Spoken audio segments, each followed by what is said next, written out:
Komið sæl og verið velkomin að Rauðaborðinu aftur. Ég heiti Oddný Eir og við höldum áfram með maraþonið okkar, málþófið okkar og splæsum í helgispjall númer 2 í dag. Það var helgispjall í morgun eins og allt var laugardögum, en nú erum við með svona kvöld helgispjall og ég var svo heppin að fá til mín mjög góða konu. Það er Þóra Karítas Árnadóttir. Gaman að sjá þig. Takk fyrir að stökkva hérna í beinu útsendinguna. Ég var bara að taka áhættuna. Já, hvernig, það er ekki allir sem að svona taka áskoruninni og hérna stökkvinn. Ég var búin að segja svo oft nei við, ég gat ekki skorust undan, líka bara því að mér datt í huga að þið værið að safna og mann finnst mikilvægt að hafa fleiri en eitt fjölmiðil og fleiri en 2. Já, takk fyrir það. Þannig að mér finnst ég bara þurfa að leggja mitt á vogarskána. Já, þakka fyrir. Af því að þetta er svona, heldur þetta virkið svona þessi aðferð að bera, kannski, það er bara flestir sem veit ekkert af þessari aðgerð okkar, en kannski fyrir þá sem er að fylgjast með, þá er þetta svona, við erum allavega að gefa þau skilaboð að við erum að reyna að leggja okkur öll fram með þannig. Já, ég meina, þú veist, þetta er bara fallvaltur heimur, þessu fjölmiðlaheimur, þetta er bara svo kvikmyndagerðin, þetta er ströggl að kosta peninga að halda þessu við og þá, þú sagði mér ekkert að vera að safna, ég hugsaði bara, ok, af hverju ætti það að vera í útsendingunótinni? Það hlýtur að vera eitthvað. Já, einmitt, þannig að þú náð því samhengi, já. En svoleiðis að ef ég má kannski kynna þig, þú ert náttúrulega leikona, rithöfundur, leikskáld, fjölmiðlakona líka. Og hvað myndir þú segja að þú gerðir eða? Ég er bara farin að segja að ég fáist við skrif og leiklist. Okay. Og held ég bara þannig opnu. Ég er svolítið í dagskrárgerð líka fyrir sjónvarp. Í rauninni, ég get eiginlega ekki sagt dagskrárgerð, en ég er framleiðslu. Ég er að framleiða sjónvarpsþætti líka. Og en í því felast oft svo mikil skrif. Þannig ég er með svolítið svona marga bolt á lofti. Bara ef ég segi bara hvað er núna framundan, þá er það ég bara var að skrifa undir hjá Þjóðleikhúsinu sem er mjög gaman. Það er með leikstjórnarverkefni þar eftir áramót og þar er ég að fara að fjósaði leikskáld. Ég myndi ekki titla mig leikskáld til dæmis vegna þess að ég hef ekki skrifað leikrit, en nú er ég að fara að stökka út í djúpulaugina af því að ég var svo heppin að fá að vera í verkefni sem er svakalega góður hópur sem er að fara að skrifa, þetta er svona, við kallum þetta samsköpunarverk og þetta er heimildaleikhús sem er mjög spennandi og þetta eru 3 ungir leikarar sem eru stórkostlegir og mér finnst ég bara heppin að fá að vera með þeim í þessu samsköpunarverkefni, þannig að það kannski geta til að með leikskáld eftir það verkefni í apríl 2026 en við erum bara í næstu viku að byrja. Okay. Og mér hef dreymt svo lengi að gera þetta vegna þess að þegar ég var í leiklisskóla, ég var í London, þá elskaði ég spuna. Ég elskaði spuna. Þess kom ég nú með snælduna hérna til að við getum spunnið þetta. Nákvæmlega fannst þetta á þér. Þér til heiður. Já, en þá var svona, þá fekk maður kannski æfingu, þú var í leiklistina með, þá myndi ég senda þig heim, eða þú ættir að hugsa það helgina, og þú kom með vandamál í skólan á mánudaginn, og þú fær að tala við sálfræðing það og þá náttúrulega er þessi svona spennandi mörk á milli skáldskapar eins og sannleika eins og allt þetta sem hægt að leika sér svo mikið með og kannski Mike Lee þekktastu fyrir þetta, en það er svo auðvelt að fara í eitthvað svona realisma sem er svo spennandi í bíó og mér hefur svo lengi langað að vera með hópa leikurum af því að maður hefur áhuga á að skrifa og leikstýra og vinna svona frá grunni og þessi hópur er búin að vera að þróa svona hugmyndin í svolítið tíma, svo fæ ég að koma svona ferska að þessu og í rauninni byrja upp á nýtt, en þeir eru efniviðurinn og efniviðurinn er að þeir eru allir með uppruna í 2 heimsálfum, eru rammíslenskir en geta rakið sér til Afríku og Asíu og svolítið merkilegt að Unnsteinn Manuel er með mér í þessu, hann er einn af þessum strákum og við kynntumst í Afríku. Og það er svolítið sérstætt að kynnast í Afríku. Kynntumst í Malawi og þá var ég að koma fyrir hönd UN Women og þetta var svona draumur að rætast. Ég bara trúði ekki þegar það ringdi í mig. Ég held að vera að fara að biðja mig að mann ekki safna eða vera svona voice over að lesa yfir eitthvað en þá sérst fekk ég að fara og taka viðtöl og það var verið að fjalla það var söfnun á RÚV sem að var verið að í rauninni reyna að útrýma barnahjónaböndum og þá var Unnsteinn svona held ég eitthvað verndari í UN Women eða eitthvað svona allavega var hann á þeirra vegum að gera eitthvað annað taka þátt ykkur málþingi þannig við hittumst þar og svo var myndatökumæðurinn okkur svo sólbrendur hann fekk alveg svona sting sko nema Unnsteinn ég hugsa leit fyrst og fremst á hann sem tónlistamann þá en svo fatt að hann er svona eins og við hann er líka í fjölmiðlum eða þannig hann bara tók myndavélina og bjargaði okkur þarna síðasta tökudaginn þegar myndtökumæðurinn var alveg frá nema það að út af því ég var í þessari ferð með honum að þá nokkru síðar þegar ég var beðin að taka mér að gera svona þætti fyrir sjónvarpstímans var fyrirtæki sem heitir Republic sem að bað mig að vera með þáttagerð svona uppruna fólks og þá datt mér hug Unnsteinn fyrst vegna þess að þá vissi ég að mammas var frá Angola og hann hafði aldrei komið þangað og hann var í fyrsta skipti að fara til Afríku þegar við fórum saman og þannig að þetta einhvern veginn alltaf svolítið raðast ofan á hvert annað og þannig að það var svo djúp svona tenging af minni hálfi við hann í þessari ferð sko af því að maður ferða svona langt maður alltaf, við sváum alla leiðina nema ekki hann út sko, svo held ég var sagt ævisöguna á bakaleiðinu sko ykkur svona svefn þannig að ég var svona, ok, ég þarf ekki að byrja svona, við þurfum ekki að byrja að kynnast og en getum byggt svolítið ofan á þennan grunn, þannig ég þekki svolítið fortíðina hans, þannig ég svona núna að reyna forvittnast meir hinna. Og hann þekkir svolítið þína fortíð að því að þú skelltir hérna í ævisögunni í flugvélinu. Já, grátt. Það er ekkert sem ég get bætt við. Já, það er kannski nokkrum köflum síðan þá. En það voru 2 hugtök sem þú nefndir þarna, sem ég var eitthvað að spökulega hvort þú vildir útskýra betur fyrir okkur. Þú útskýrir spunan fyrir okkur. Fyrst sagðirðu Heimildaleikhús, já. Sko, það er til dæmis eitthvað sem ég hef ekki unnið áður. Af því að leikrið sem ég gerði síðast í Þjóðleikhúsinu orð gegn orði það er ekki sönsa ykkur einnamannesku heldur í rauninni svona samsuða úr ótrúlega mörgum málum, sönnum málum sem að lögmaður það fjallaðum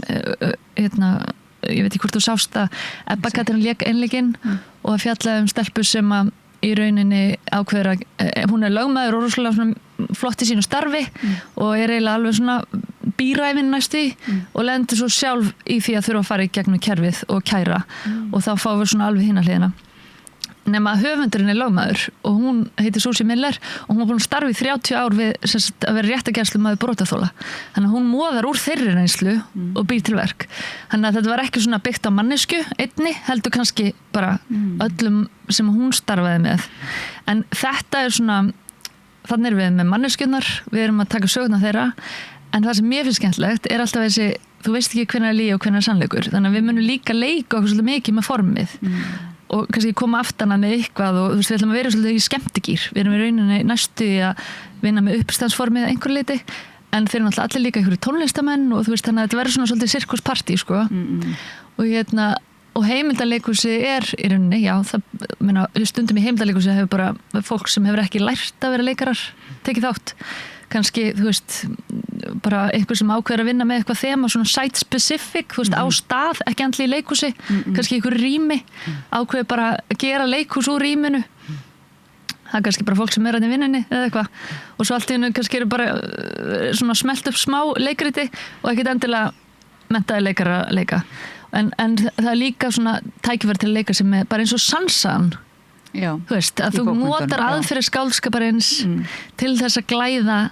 sanna sögur lífi eða þannig. Þannig leikuðu svolítið með formið og kannski fer í taugarnar ég veit ekki hvað er sagt og hvað er logið. Svolítið að þú segir spennandi að vera mörgum sko sannleika og lígi, eða þannig skáldskapar. Já, skáldskapar, já. Sem að mér hefur fundist einmitt mjög spennandi og maður þarf svolítið svona með reglulegu millibili kannski svona minna sig ábyrgð af hverju er það svona spennandi eða mér finnst oft svona þegar maður finnst eitthvað svo spennandi og er að vinna kannski með það þá þarf maður svona á að tilbyrja af hverju sérstaklega kannski að maður svara einhverjum öðrum eða kenna af hverju er það svona spennandi ég maður akkurat ekki núna akkurat svona spennandi það sem ég hugsa þegar þú ert að segja þetta núna þegar að ég er búin að taka nokkur svona viðtöl sko gervigreindina og sko upplýsingaóreiðuna þar sem að akkurat þú veist, þegar blaðamennskan orðin það skapandi eða þannig kannski ekki skapandi. Falsfréttir. Já, þegar falsfréttirnar eru sko, þá sem var, það dálítið svona vont þegar þú veist ekki alveg munin, þannig að getur verið að það fólk hefur meiri þörf oft fyrir að bara fá að heyra satt þá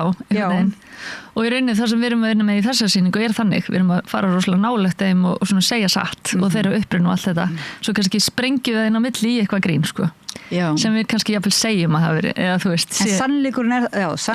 er útgangspunktinn en það er kannski bara tjáningin þarf að vera í leikliðinni eða svona og þú veist það má alveg vera bara heilagur sannleikur allt og ég held að allt sem þetta er bara svo spennandi að við erum að fara að byrja í næstu viku sko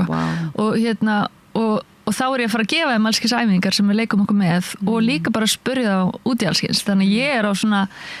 núllpunkti með þetta verkefni núna en samt búin að fá í hendunar þar sem þeir voru búin að þróa með Gretu leikstýru sem var með þeim á undan mér í svona og þá var hún að láta það að fá skrifaæfingar og eitthvað svona þannig ég hef búin að fá smá efni við og ég sé svona hvað mér langar að bæta við og þannig að það er svo gaman að vera með einhverja vakandi forvitni og langar að fara dýpra inn í þetta. Hitt hugtaki var hérna samsköpun, var það ekki sem þú sagðir sko? Já.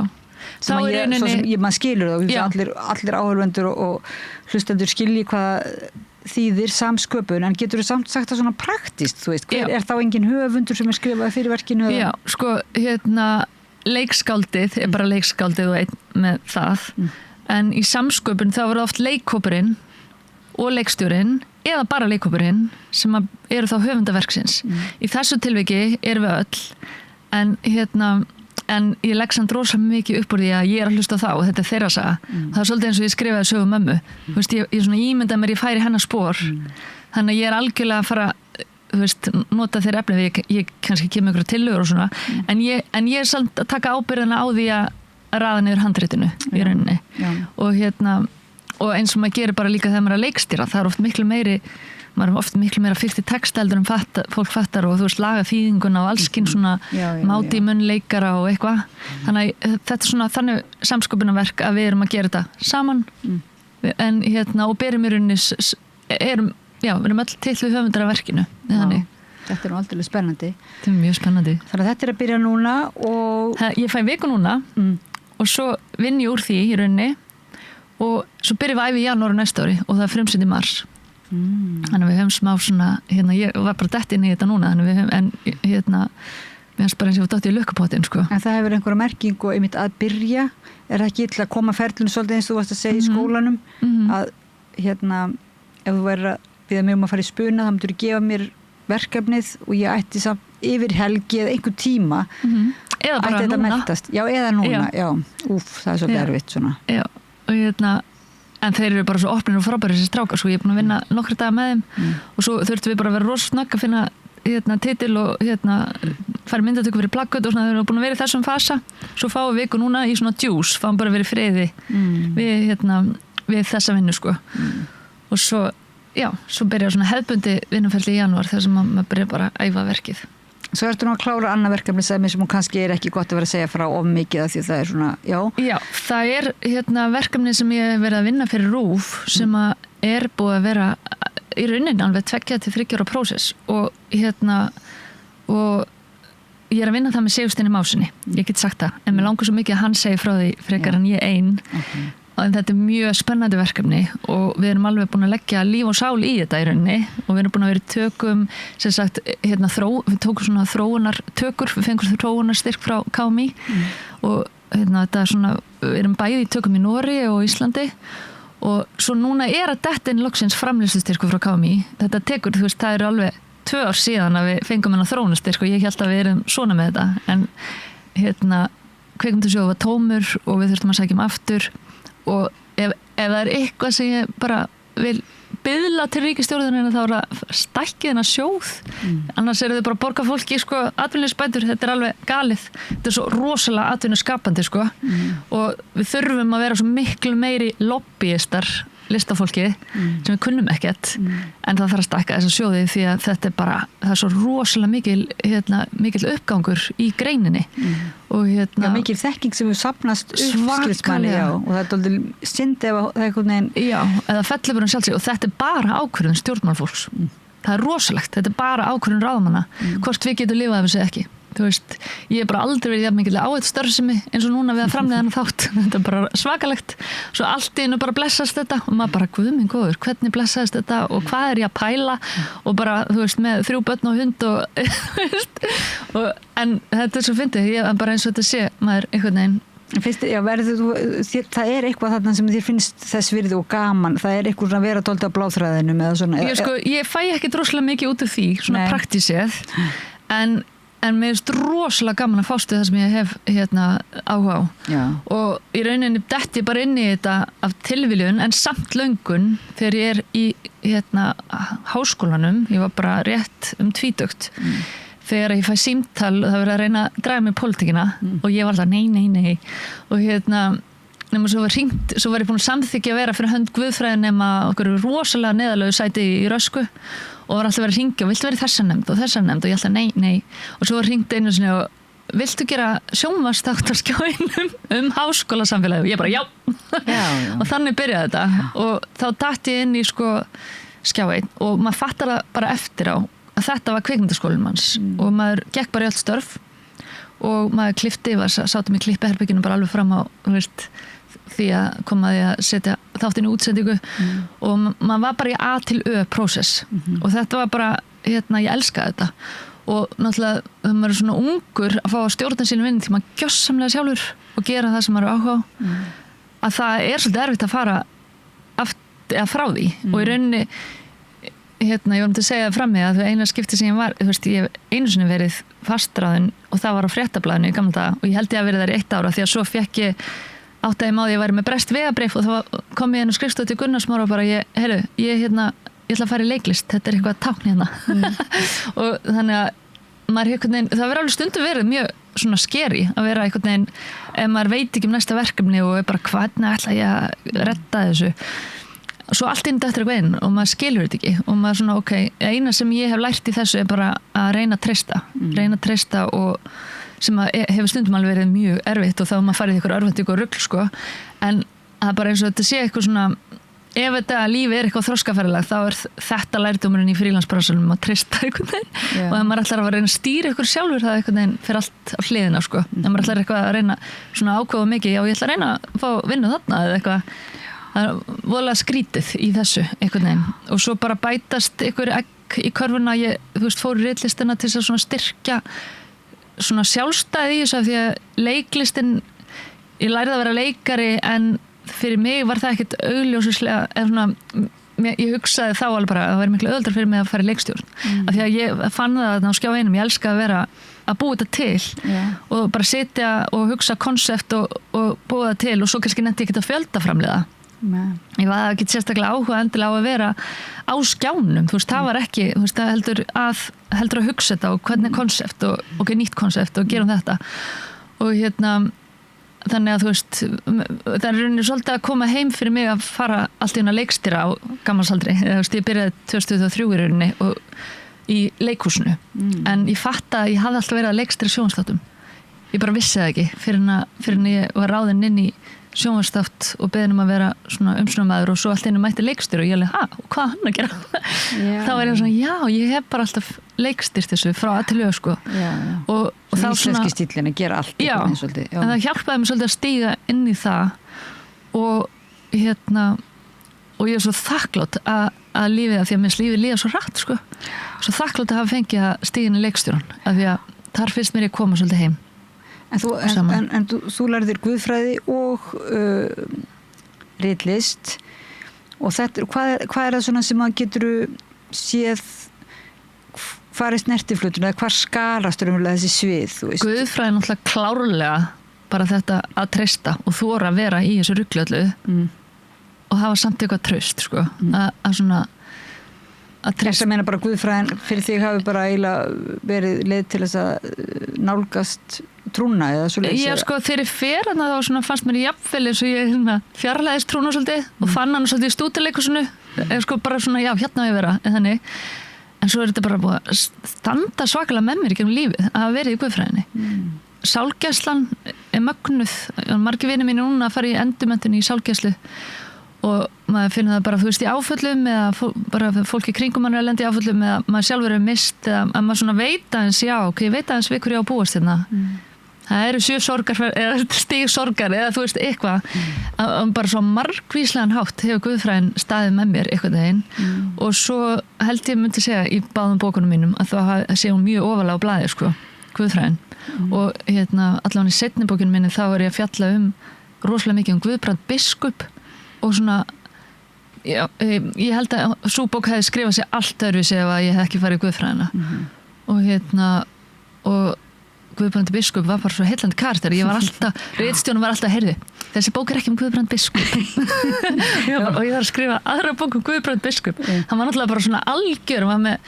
prentsmiðuna hann var svona, það var alltaf gerast hjá þessu manni sko. Og mikið drama í einkalífinu ég var svo heilluð að því sko, hann var búin að biðja konu að gifta sér sem var sko, hann var kennari ég held að það hafi verið í Skálholti og ég held að það hafi verið Skálhós það var kennari skólastjóri held ég í Skálholtsskóla og hann var svo hrifinn af dóttur hans og hann var búinn að biðja að gifta sér og svo beðið með altarið og hún mætti ekki mér fannst þetta svo átakalegt en ég kom þess ekki fyrir í sögunni en ég var alltaf einhvern veginn heilluð af honum hann átti svo margvíslega sögu einhvern veginn eða svona margbreytilega en þú sko skrifaði líka mömmu þína ég er því miður ekki búin að lesa bókinu Guðbrand biskup bara svo leðilegt að því ég en það er hún Þórdísi Halldórsdóttir en það bara var alltaf að tróða sér Þórdísi ekki bókin sem er ekki Guðbrand biskup en gafstu hann ekki út eftir bókinu mömmu þína? Jú. Ég myndi að ég held að veri svo eftir þú gafst út bókina mömmu þína sem vakti nú mikla athygli og þá voru margir að bíða eftir einmitt næstu bók held ég, já, og svona margir sem einmitt sögðu nú er fæddur nýr rithöfundur og svona, þannig að þá var alltaf þessi svona kannski, einhver leiti kannski gamaldags viðleitni að sumum finnst þægilega að einhver sé eitthvað eitt sko, þú veist ekki, þú sért bara eitthvað einn daginn leikari og hinn daginn rithöfundur eitthvað svo leis Akkurat En fyrri bókiðin, þessi sem ég las, sem heitir, er ekki Mörk? Heitir hún bara Mörk? Mörk saga mömmu var undir til. Já, saga mömmu, já. Sem margir, getur aðeins sagt okkur frá henni út frá þessu líka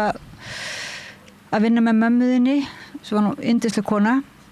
og klár og svona hlý og svona kennari skemmtileg og svona mikið, já ég fekk að kynnast henni bara pínulítið sko en hún svona góður kennari í sér líka sko einhvern veginn, eða svona leiðbeinandi og þú skrifar þetta með henni einhvern veginn eða svona hana en í hennar þökk og hvernig getur aðeins lýst því ferli? Sko þessari svona útfráða kannski pælingunum samsköpun líka eða, og sannleika og skáldskap. Einmitt. Ég skrifa þá bók held ég alveg svakalegri þörf til þess að gera eitthvað upp sem að tengdist hennar lífi en þar lendi líka mínu lífi eða þannig og og þegar ég var 23 ára þá sem sagt segir hún mér ég bara man alltaf eftir þessu, við vorum í eldhúsinu og ég er að eitthvað svona eins og ekki að kenna hænunni einhvern veginn að segja henni að hún verða að lesa bók sem að heitir Launhelgi liðana og fjallar stelpu sem er að reyna að kæra stjúpföðu sem fyrir kynferðisofbeldi en hann er í löggunni og það er öllu sópað undir teppið og hún er svona fyrsta konan sem skrifar svona reynslusögu en undir dulnefni og ég var í Guðfræðinni og þá kom kona frá barnahúsi og var með fyrirlestur og ég var bara mamma, þú er að fá þessu konu í barnahúsi í skólan sem þú ert, hún var skólastjóri og ég held svona alveg ræðu bara mamma, þetta verður þú að kynna þér og þá kemur hún og opnar á sína reynslu og segist að var sjálf lent í alveg hræðilegu ofbeldi þegar hún var barn og það sneri heiminum mínum svo rosalega á hvolf að ég bara ég þurfti að ná utanum þetta með einhverjum hætti og svo er þetta 10 ára setna sem að ég skrifa þessa bók og þá er það ég hef svo oft sagt frá því ég fór á ritnámskeið hjá Vigdísi Gríms og ég dróð upp úr hatti, svona talandu spuna dróð upp úr hatti þetta var svona æfing, peysan hennar mömmuðina liggur í hrúa á gólfinu og ég byrja að skrifa smásögu og lesa hann svo upp og bara þetta er skáldsaga, smásagan en samt algjörlega þetta sko og og þá svona hvetur hún mig til að skrifa þetta og þá í rauninni tek ég eitt viðtal upp við mömmu sko. Ég var með vinnustofu á Suðurgötu, fæ henni að þanga í heimsókn og hún situr hana og talar í klukkutíma bara þessa erfiðustu kafla, bara hvernig leit þetta út, þetta ofbeldi þegar hún var barn og hún segir eftir þetta viðtal, vá, ég hef aldrei getað sagt svona frá A til Ö, þú veist, þetta voru svo brotakendar minningar og svona sem hún var búin að reyna að setja saman hjá geðlækni í mörg ár og eitthvað svona og þannig ég rauninni tek þetta viðtal og svo skrifa ég bókina og ég rauninni bara fyrir annála 1952 fæðist hún, bara hvernig var Reykjavík þarna og ég fyrir rosa mikið annála og að svona einmitt nota svona glæður eða svona þú veist, hún bjó í timburhúsi og það var gamall steinbar við hliðina sem var elsta húsið í bænum þá, sko, svo var það rifið og þá var einhvern veginn þetta byrjar á forfærum þar sem ein stelpa að missa mömmu svona alltaf ung, sko, langama mömmu deyr og það eiginmaður hennar sem gerandinn í hennar tilfelli og þannig að hún ber saman nafn og langamann, sko, þannig að þá einhvern veginn kemur einhver sprunga á, þú veist, það var í einhverjum annálum var jarðskjálfti og þá var einhver sprunga sem ég sé fyrir mér í þessu steinhúsi, þú veist, þannig að ég notaði bara svona heimildir að talast á við raunveruleikann til að sviðsetta smá svona áður en hún fæði, sko og svo bara hennar saga svolítið bara eins og ég þekki hana svona bara út frá því að hafa alist upp með henni og svo fer ég svona inn í fyrst var þetta svona bréf milli hennar og mín af því að þegar ég var í leiklisskólum þá var ég að reyna, mér langaði svo hún myndi skrifa þessa bók af því að hana langaði að skrifa og svo byrjar hún í rauninni að fá svona elliglöp eða heilabilun allt og ung, sko og þá fann hún að hún gæti ekki gert það sjálf og þá einhvern veginn var hún svo tilbúin þegar ég að koma frá Vigdísi Gríms og hún búin að setja mig fyrir að athuga og spurja hana. Ég var alveg búin að gefast upp á þessu verkefni. Ég var bara að hlýða Vigdísi. Heppin að fá Vigdísi sem kennara. Heldur betur, sko. Hvoru bókin væri til án hennar. Ég veit að hún myndi segja hættu þessu, skilurðu, en það bara þannig. Hún svona hvatti mig alveg svakalega og bara var líka svona, einmitt, hún var vinkona mömmu og var alltaf að koma í sveitina við byggum á skógum og það var bara, mér fannst það bara mest skemmtilegast í heimi þegar hún kom, þú veist, það var einhvern veginn svona bara leikhús fyrir mér og hún var alltaf að stríða manni og einhvern veginn töfrar líka töfrar í kringum hana og það hefur bóka kveikt einhverju hugmynd að skrifa, sko á þess að það hefur greinilega bóka haft áhrif, sko. Ég held að Vigdís hafa nú einmitt verið svoleiðis við svo marga bæði náttúrulega erum búin að hjálpa mjög mörgum en líka, sko, bara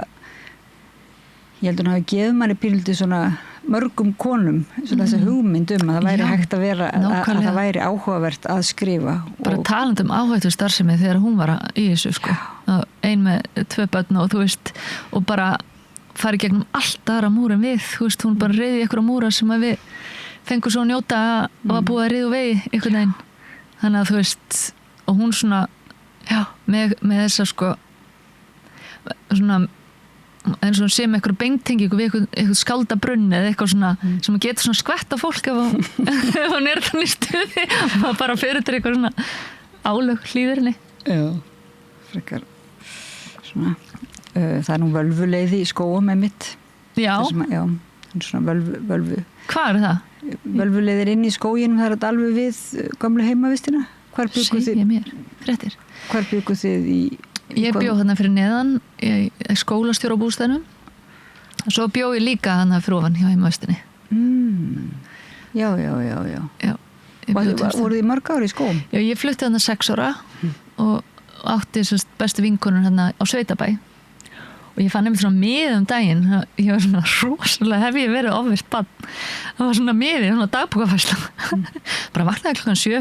fór heim til vinkonu minna að vakta þær fórum út að reka beljunar inn og svo var þetta bara svona hætti þetta ekkert ég var bara guðminn hver ég verið óþjólandi það hefur verið geggja að hafa mig í sveit, sko það er bara besti staður sem hægt verið að geyma mig á þessum aldrei, held ég. En skilgreinur þig svona sem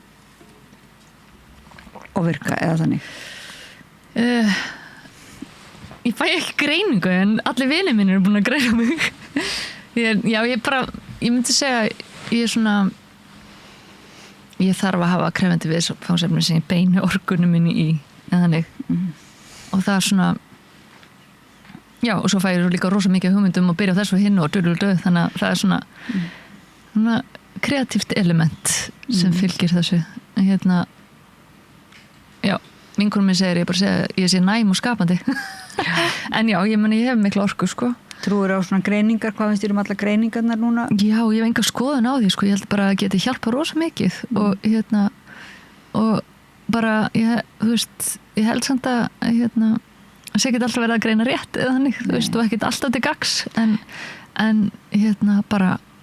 þú veist, við erum öll á ykkur svona, þú veist, bara maður þekktu sjálfa þig, þú veist að bara þessi leit að sjálfum sér og þekking af sjálfum sér getur komið svo víða að einhvern veginn og þannig að þú veist, allt sem að hjálpa manni að vera besta útgáfan af sjálfum sér er bara mjög góð sveiti held ég sko. Nú erum við komið þangað í samræðinu svona í handritinu að það er alveg margar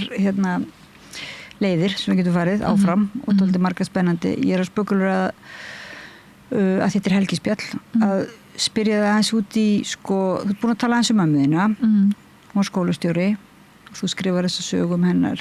þetta hræðilega kynferðisofbeldi sem hún verður fyrir. Já, þú byrjaði svolítið að tala um sko út frá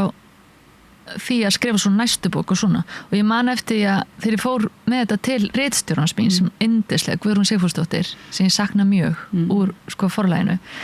og að þá var hann bara, heyrðu, ertu vissum að þú vilja hafa þetta sem fyrstu bók?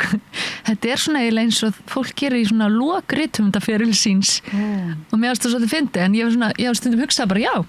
ég bara klára þetta hana, bara upp á endir, liggu við. Svo þessi bók sem ég skrifaði Þórdísi og Drekkingreil, það var svona þrjóskukast, svona bara, já, mér langar að gá hvort ég geti skrifa skáldsögu, einhvern veginn. En það er byggt á heimildum, af því ég þorði ekki að taka skrefið til fulls að fara í algjöran skáldskap með það svolítið skeri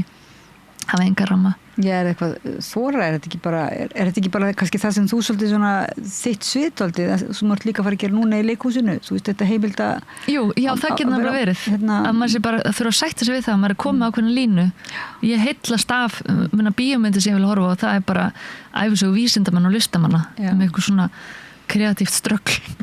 og þú þangað til þau uppgöta eitthvað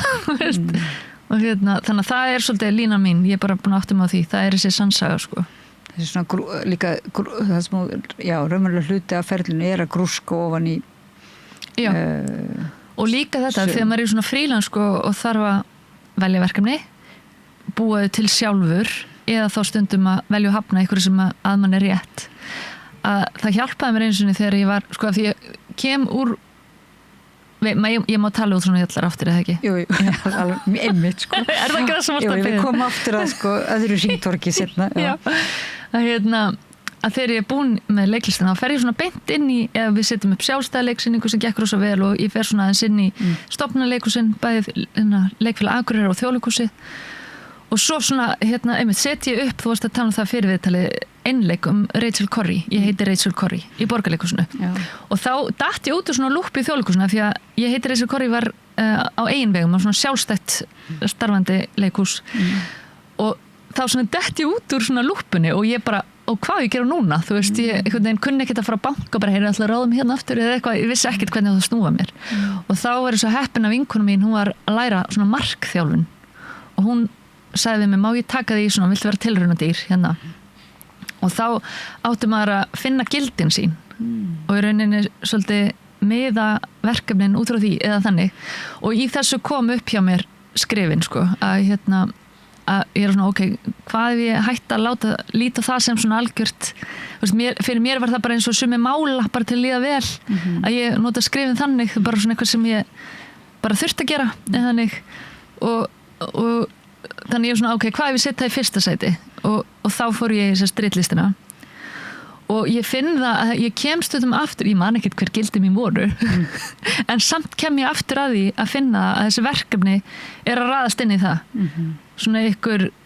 mannréttindi áhugi eða einmitt þessi heimilda áhugi að ég finn að svona það, með árunum er erfiðara að fara frá því þú veist, það er erfiðara að fara inn í eitthvað tannhjól þegar maður hefur svona fengið að ok, mér langar næst að segja þessu sögu eða mér langar að gera þetta eða þetta. Það er einhver svona réttlætiskennd einmyndið svo þarna, þessi einleikur þú setur hann upp til þess að minnast sögu konu sem var með sterkar réttlætiskennd. Alveg svakalega. Þannig að þú speklaðir þetta alltaf í, er það ekki? Jú, og líka sögu. sko af því að aldrinum var bara alveg sami og vangaveltunum voru svo sveipaðar. Hún var alltaf að skrifa dagbækur og hún fer í sjálfboðastarf á Gaza og það var bara eitthvað sem ég pældi í, þú veist. Getur þú sagt svona hlustundum aðeins frá bara hvað sagan er? Rachel Corrie, hún var 23 ára og bandarísk stelpa sem að fór í sjálfboðastarf á Gaza og svo átti að jafna við jörðu húsi sem hún bjó í, með fjölskyldunni sem hún bjó í og hún fer í svona appelsínugult vesti og er með gjallarhorn og stendur í vegi fyrir jarðhitinu nema að jarðhitan fer bara yfir hana og þeim tókst aldrei að fá það svona réttlætinu fullnægt í því máli foreldrunum af því að það var einhvern veginn sópaði undir teppið að þetta hefði verið alltaf sagt að það væri bara slys en sem að þetta var klárlega ekki sko og ég seti upp þennan einleik það Alan Rickman og Katrín Weiner blaðamaður, þau gerðu einleik þetta bara skömmu eftir hún lést og það var þegar ég var í náminu í London það var þessi einleikur, ég sá hann ekki en ég heyrði bara svo mikið tala hann og svo var ég eitthvað svona alltaf að tala hann og bróður minn sagði einhvern veginn, heyrðu, ég ætla að kaupa réttin á þessu fyrir þig setti þetta upp og þannig var það til í rauninni og svo fekk ég styrk frá menningar menntamálaráðuneytinu og svona listamannalaun fyrir því þannig að og svo var þetta samstagsverkefni inn í Borgarleikhúsi og þar var einmitt Magnús Geir þannig að ég hef svona hann er rauninni ræðið með henni í Leikfélag Akureyrar þegar ég er nýútskrifuð svo gerðum við þennan einleik saman sem var mjög stór varða á leiðinni og svona líka því að þetta var fyrsta verkefni árið hans í Borgarleikhúsinu þannig að mér var strósa gaman að fá eftir að koma í Þjóðleikhúsið núna og bæði af því að elska að vera þar og líka bara af því að okkar samstarf hefur verið gott og mér finnst rosa gott að vinna með hann og góðu framleiðandi, það er svo gott að spegla allt við hann og treystur hann svo vel og allt þetta og líka bara treystir okkur fyrir að fá að gera hlutina eins og við viljum og svona og þannig að þetta var flottur einleikur þetta er alltaf hugrægt að vera svona bara með einleik, er það ekki svolítið svona líka bara sko eftir og ekki af því að ég var svo nýútskrifuð sko að þá þá var þetta svona svolítið eins og skjáreitn, þetta var svona skóli í að sjá allt frá að til að fjármagna verkefnið og finna svo fólk í borð og allt þetta þannig að þarna er rauninni framleiðandinn að tala sko og já, bara það mætti sumir sem að gera allt sjálfur þeir getur fengið á sig þá gagnrýni að treyst ekki öðrum fyrir því og vilja það bara gera allt sjálfur eða svo leiðis en þetta er kannski ekki þannig að því að þú treystir meiri segja Guði og ýmsum og en þetta er einhver svona þú hefur bara áhuga á öllu ferlinu, er það ekki? Jú, ég hef það sko og svo er það líka þetta neðinkyrir naktir konar spinn og allt þetta því að þú veist, það eru bara 2 stofnunleikhús í Reykjavík og ef þú ætlar ekki að láta einhvern annan segja þér hvað ætlar að gera þá verður líka svolítið að ákveða að ég ætla að finna leið til að segja sögu og í þessu tilviki þá er ég bara heppin að fá styrk frá þú veist, þarna komið listamannulinn og styrkinn svo mikið inn í þessi saga hefði kannski ekki verið sögð ef það hefði ekki verið, eða allavega með öðrum hætti En nú erum við komin að einu hringtorki sem ég ætlaði að spyrja þig pappa þinn, af því að hann er leikari Já, einmitt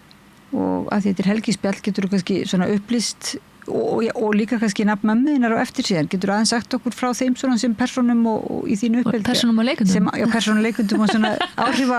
einmitt, sko, ef þetta væri leikurinn sko Já, pappi minn heitir Árni Blandón og hann sem sagt fyrsta leikhúsminningi mín er þegar hann var að leika Gosa og það var rosalega falleg sýning sko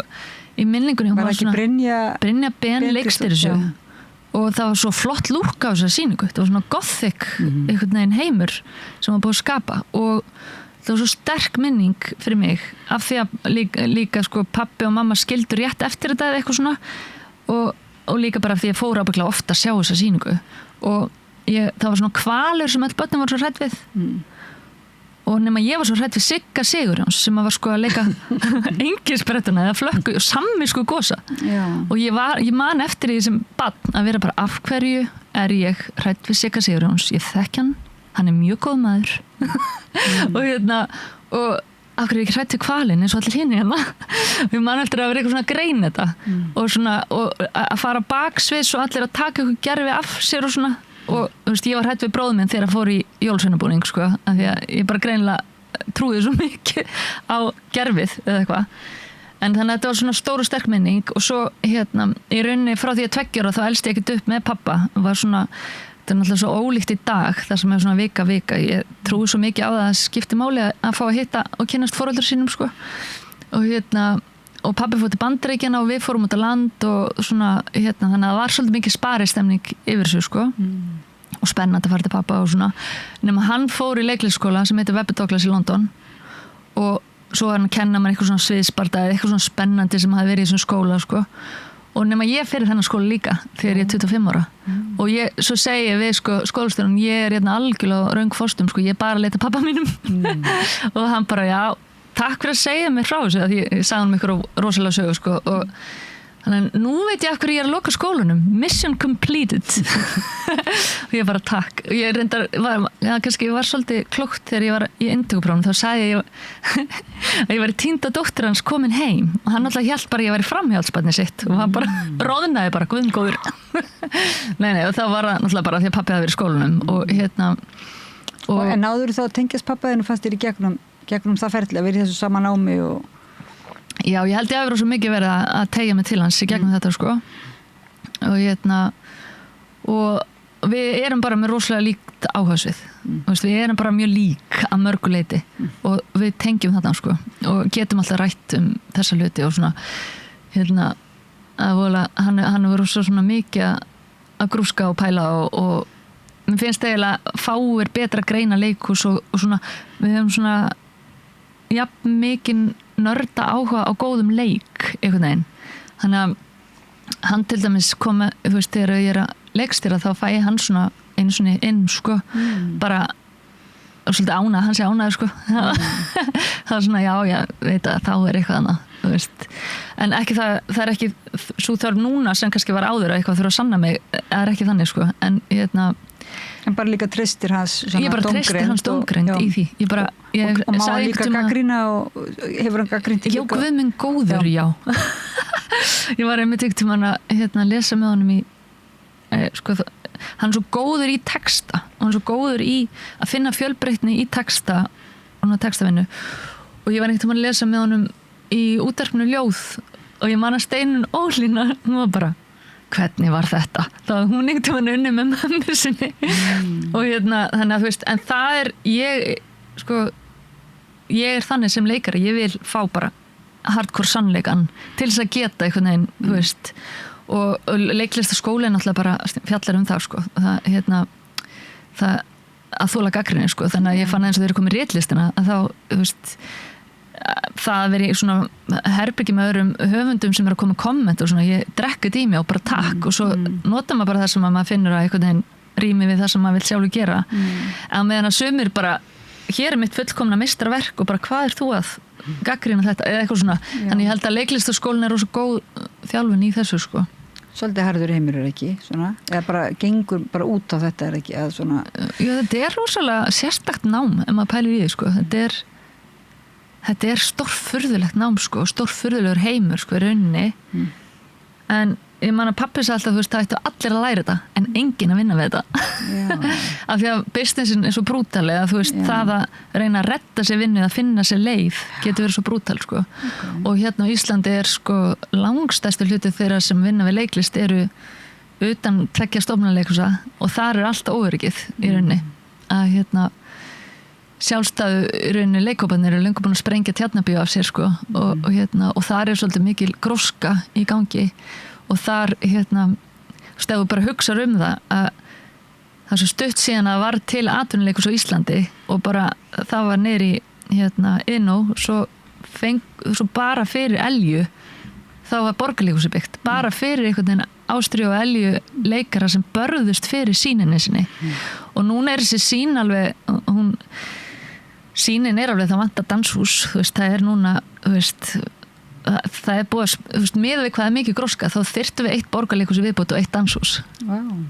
til þess að en þá þyrfti náttúrulega að koma meiri peningar inn í greinina en það er nóg af fólki sem er að koma út úr sviðshöfundarnámi og allskins og námi erlendis og þannig að það er svona, já, þarna er ef ég væri stjórnmálamaður í dag þá myndi ég setja meiri peninga bæðin í kvikmyndagerðina og sjálfstæðu hópana En þú ætlar ekki að vera stjórnmálamaður eða hvað? Nei. Svona aðeins gæli við það? Nei, þá væri bara fyrir þetta sko. Já. Og einhver sagði daginn við þyrftum að ráða bara 3 í jobb við að bara fara í þetta mission sko. Af því að við erum alltaf bara að hugsa eitthvað að skapa eitthvað og maður hefur ekki tími að gera allt sko. Þú vildir heldur ekki vera prestur þótt þú færi í guðfræðina. Já. Það var svona bara kannski einmitt notar sálgæsluna á öllum sviðum að einhver leiti. Já. Kannski sálgæsla líka það sem svona eða sálgæsla. Ég var í leigubíl, ég fór með Þjóðleikhúsinu í svona ásatíðaferð til Berlínar og það fór ykkur maður að tala við mig frá Íran á fullu leigubílstjórinn og það bara já, varstu líka guðfræði já, þú ættir að vera prestur, þú myndi gera miklu meira gagn í heiminum þannig Já. og ég sat þannig bara já, kannski ég veit það ekki En þið langar að gera gagn? Já, maður allavega já, þú veist maður vill allavega einhvern veginn frekar reyna að láta gott af sér leiða en eitthvað slæmt sko. Og en maður líka bara heppinn að fást við eitthvað sem maður hefur áhuga á sko. Og maður veit ekkert hverjum það til gagns það sem maður gerir, þú veist, maður hefur ekkert það að segja einhvern veginn,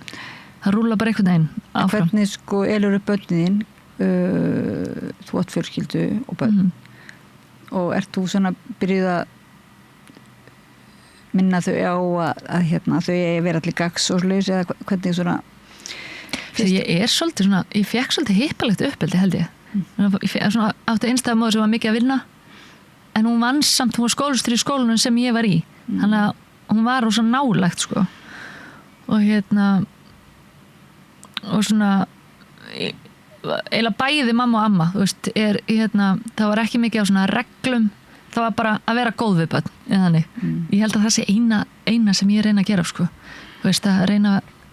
og í því felst líka bara að hugsa vel sjálfa sig þannig að maður sé semlega tjúnaður og geti verið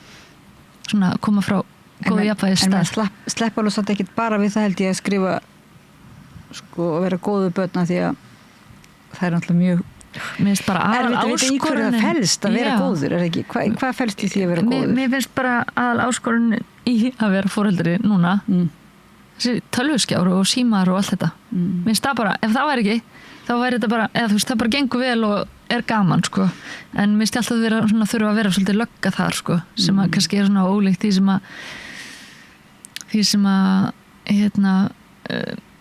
ég nenni að vera en ég tek þann slag svolítið, ég reyni þannig að í því mér ekki að vera góð að leyfa þeim bara að vera eða leyfa en samt reyni ég að leyfa þeim eitthvað og svona, þú veist en já, jú, ég hef svo sem bara reynda ég held bara eins og allir í kring eitthvað, maður reynir að hafa einhver áhrif á því bara með því að þú veist reyna að koma með ykkur áhugamál og slis þú veist, þeir eru í leiklist og filmleikum og eitthvað og tónlist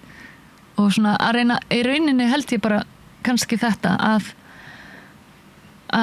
hjálpa þeim að finna það sem þeir eru áhuga á það skiptir mig einhvern veginn máli að þú veist, það gefur mér svo mikla lífsgleði að vera að gera það sem að vera fást við eitthvað sem er nærandi og skemmtlegt að ég held að ég sé kannski lúmst að reyna að svona hjálpa þeim að kynnast ýmsum hlutum í því skyni að þeir svona, já, þetta er eitthvað fyrir mig, eða þannig Áttu líka, þú átt 2 börn eða 3 börn? Já, stjúpson sem er 21 og og svo 7 og 10 ára Stráka? Já, strákar Svo eru reyndar alltaf 2 stelpur sem fylgja yngri strákarum heimi á mér, mjög ánægð með það þannig ég fæ smá svona kvenlega orku inn á heimili Vinkonur? Já Og svo hund? Já, íslenska fjárhund Fannst þér það svona að vera bara til að bæta stemninguna bara? Veit ekki hvað það var en eftir að hyggja þá var alltaf íslensku fjárhundur í kringum í mín æsku einhvern veginn og þetta er náttúrulega alveg galið, þú veist, það þarf svo mikla hreyfingu sko og en er mjög góður inni við en hann er ekki góður út í alltaf eða þú veist, það er æðislegt að fara með hann í Paradísadal og leifa honum að vera frjáls en hann finnst ekkert voðalega gaman að vera í taumi og já, en þú veist það, meina, strákarnir elska og í rauninni var þetta svona fyrir mig svolítið holdt og gott á þeim tíma sem ég fekk hann sko. Og af því að þá var ég nýbúin að missa mömmu eftir rosa erfið veikindi og það var bara rosa gott að hafa eitthvað sem að svona skilyrðislausa ást og líka þurfa að fara að labba og svona gera eitthvað heilnæmt og bara, já, eitthvað sem er alltaf í stuði. Íslenski fjárhundurinn er alltaf í stuði. Hann brosir út í eitt sko og alltaf bara, jæja, þú veist, ekki gaman og bara, alltaf, maður að reyna einhvern veginn að láta strákan hafa áhuga á fótbolta eða eitthvað en það er hundurinn sem er áhuga á fótbolta, hann bara geggja til í allt sko. Og náttúrulega svo mikið gaman, hundum finnst svo gaman að leika sér. Já, það er svona, og það er bara einmitt, þessi lífsgleði, það er svona orka sem að bara smitandi lífsgleði. Það er það og líka bara svona alltaf svona ísbrjótur eins og þeir eru komin nýjir krakkar í heimsókn og svona, það er alltaf einhvern veginn, þau byrja alltaf í kringum hann og þá einhvern veginn er búið að brjóta múrinn og það er ótrúlega merkilegt. Ég teki eftir svo, alltaf kemur ykkur og smá svona, þá er það hundurinn sem að býr til stemminguna sko. En hvernig gengur þér svona að vera bara kona, eiginkona með 3 börn og hund og með bara ýmis rosalega krefjandi og spennandi verkefni og sko, og halda félagslífinu og vera, þú veist, finnst þér það er alltaf margir svona í börnáti og kannski svona. Ég er ekkert að reyna að tekja öll spoks, þannig að sko. Veist, ég var einmitt að hugsa daginn sko, ég í rauninni ég nýti tíman, ég náttúrulega það er kosturinn við að hafa svona stjórnan svolítið sínum tíma sko. Og þessi tarnaverkefni eins og að fara að leikstýra, þú veist að það er undantekningin í rauninni, en alla jafna þá get ég aðeins svona stjórna ferðinni og eitt sem er kannski guðfræðin líka, hvíld, hún er bara mjög mikilvæg og ég bara, þú veist, þetta halda hvíldadaginn heilan að sko, ég náttúrulega geri það ekki í orðsins fyrstu merkingu, en ég held bara að það sé ótrúlega mikilvægt að bara leyfa sér stundum að, þú veist, einhvern veginn hvíla sig og út frá þeim stað þá vinnast hlutinni bara svo miklu hraðar eða þannig, af því að í svona skapandi greinum er oft svona bara eitthvað svona tærleiki eða eitthvað svona það er svona, já, ég trúi rosa mikið á það, þú veist, þannig að ég myndi að labba með hundin og eitthvað svona reyna aðeins að hvíla beinin, trúa það. Hvíla beinin með því að labba, já. Eða svona bara gera eitthvað annað þá. Já, bara ekkert endilega vera að tekja öll partybóksin eða félagsbóksin eða finnst allt þurfa að vera í botni allstaðar, sko, þú veist. Og ég fatt þetta pínum daginn, ég er svona, já, þú veist, ég stíðast einhver tímapunkti, ég held ég að, þú veist, það skiptir mig máli að hafa verkefni af því að það er svo mikið félagsstörf sem ég uppfylli í gegnum þau, veist, þá meina ég með öðru fólki veist, það er ekkert svona, það var ekki efst á listi hjá mér að vera að skrifa bækur eftir bók og vera alltaf ein eða þannig, mér finnst það ekkert æðislegt sko. En hins vegar þá er mikil tími, þú veist, bara oft þegar strákuðinn í skólanum og svona, þar sem ég er að prósera og verð að vera ein einhvern veginn, og ég finna, ég get ekki fyllt það með því að bara vera eitthvað á kaffhúsum með vinkonum og hlæja eða eitthvað, skilur ég bara þarf að fá að vera ein og það er einhvern veginn bara til þess að þú veist, prósessera hluti sem ég er að hugsa vinna það sem ég þarf að vinna og ábygglega líka til þess að bara fá næði frá áreiti og þannig að ég kannski, þú veist, stundum svona einmitt, það koma svona tímabil oft þegar maður er í svona skapandi vinnu þar sem maður þarf að upphugsa allt sjálfur, þar sem maður er algjörlega í einhverjum munka sko, heimi og svo allt í hennu kemur allt út á sama tíma stundum og þá heldur fólk náttúrulega að maður sé bara eitthvað allt í botni en þannig, en það er ekkert alltaf þannig að oft er bara mjög mikið af svona mundane rólegum dögum og sem að, þú veist, núna er ég til dæmis af því ég veit hvað ég er að gera þang til í mars á næsta ári, þá svona ég er að reyna að æfa mig bara, ok, ég þarf ekki að vera með afkomóta, af því oft er þetta bara býtu, hvað ætla ég að gera þú veist, þetta er bara verið ekki einn dag einu heldur einn mánu í einu svona afkomulega séð hjá mér, þú veist, sem er rosalegt sko. Slítandi og stundum að ég geta hoppa bara inn ef ég er alveg, þú veist, að lesa bækur eða eitthvað svona sem ég stundir redda mig fyrir hotn eða eitthvað svona, þú veist og bara lesi allar atvinnuauglýsingar bara, þú veist, mjög reglulega, þú veist, á einhverju tímabilum þannig að núna er ég alveg svona, yes, það er lagi framöndan það er rosa svona, og stundum er þetta bara ef maður með eitt verkefni sem kannski dreifist yfir 4 mánuði ársins, kannski bara þú veist, einhver smá grunnur að þá mitt ámar auðvaldra með að treysta og þá fellur allt í svo frílansrugli þá einhvern veginn, leiðum maður næri var slagur að þá kemur allt til manns það er svo skrítið, bara endurtekið upplifa það, ef maður fer í panik og allt læsist, þá bara læsist allt og þannig að það er einhver svona, eitthvað æruleysi, eitthvað hvíld, eitthvað traust sem held ég sé svolítið verða að vera með manni í þessu rugli og ég er ekki í, kannski er það því óstöpusveit og líka fór til London að maður svona, það þarf ekki þurfum ekki vera að teka í öll sem bóksin alltaf, eða þannig að svona hvað er það að tekja í bóksin? Er það ekki bara þá að út frá einhverju svona ímynd eða er það félagslegt? Já, þú veist, ég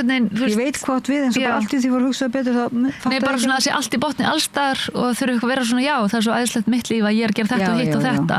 að ég hef enga þörf fyrir það ég finn bara, ég er bara þörf fyrir að svona frekar lifa einföldu lífi og þú veist,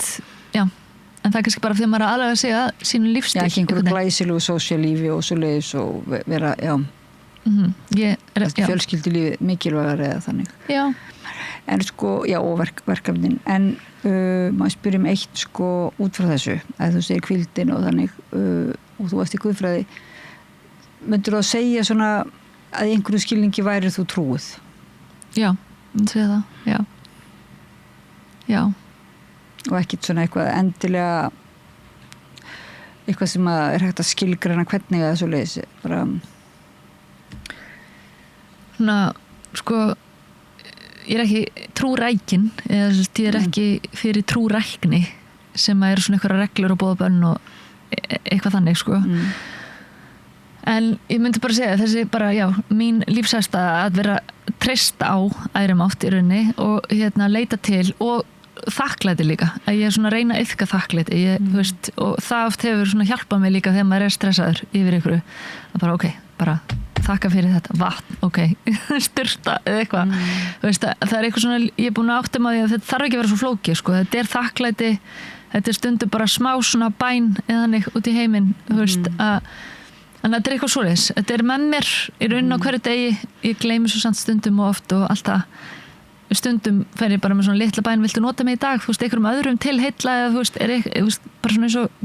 þú mátt nota mig ef þú getur pluggað eitthvað í gegn, sko og þannig að það er einhver lífsafstaða sem að þú veist, með enga þörf fyrir að samt aldrei að rökra þetta við neitt eða neitt svoleið, sko. Tekur eftir, það var eins og vinkona mín sem sagði mér að hún fyndi það bara einhvern veginn frekar fljótt þegar hún kynntist fólki hvort það væri trúað eða ekki, hvort það tryði á einhvers konar, þú veist, annað samhengi eða, einhvers konar trú og mér þetta nú dálítið merkilegt að hún skildi einhvern veginn finna það og rétt áður eða eftir var önnur manneskja sem sagði mér hún fyndi alltaf hvort að fólk svona sæti svona, eða hvað væri svona notaði sína kynorku, ég man ekki alveg hvað hann orðaði það, svona hvort það væri svona virkiði sína kynorku eða eitthvað svoleiðis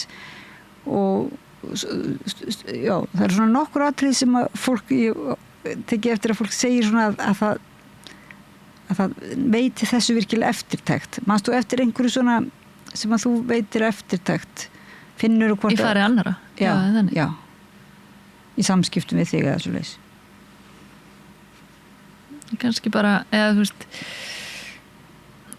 mér svona oft fólki finnst svolítið gaman þegar maður opnar á að tala eitthvað þetta, þú veist, að þá svona vill að heyra meira, þú veist, að því að það er svona oft tala bara einhvern veginn að Íslendingar séu ekki trúar og eitthvað svona en ég myndi segja bara svona orka í rauninni, þú veist, það er svona að já, þetta er erfitt að setja orð á ég get ekki svara þessar spurningar ég er ofta að hugsa um eitthvað er það eitthvað sem að það er kannski bara eitthvað, þú veist, fólk getur verið trúa á svo mismunandi hátt en það er kannski bara eitthvað svona jákvæð lífsafstaða sem að kannski er svona markmiðið eða þannig að svona já og einhvern veginn þetta að við erum með það saman einhvern veginn og að við höfum áhrif á hvort annað og að svona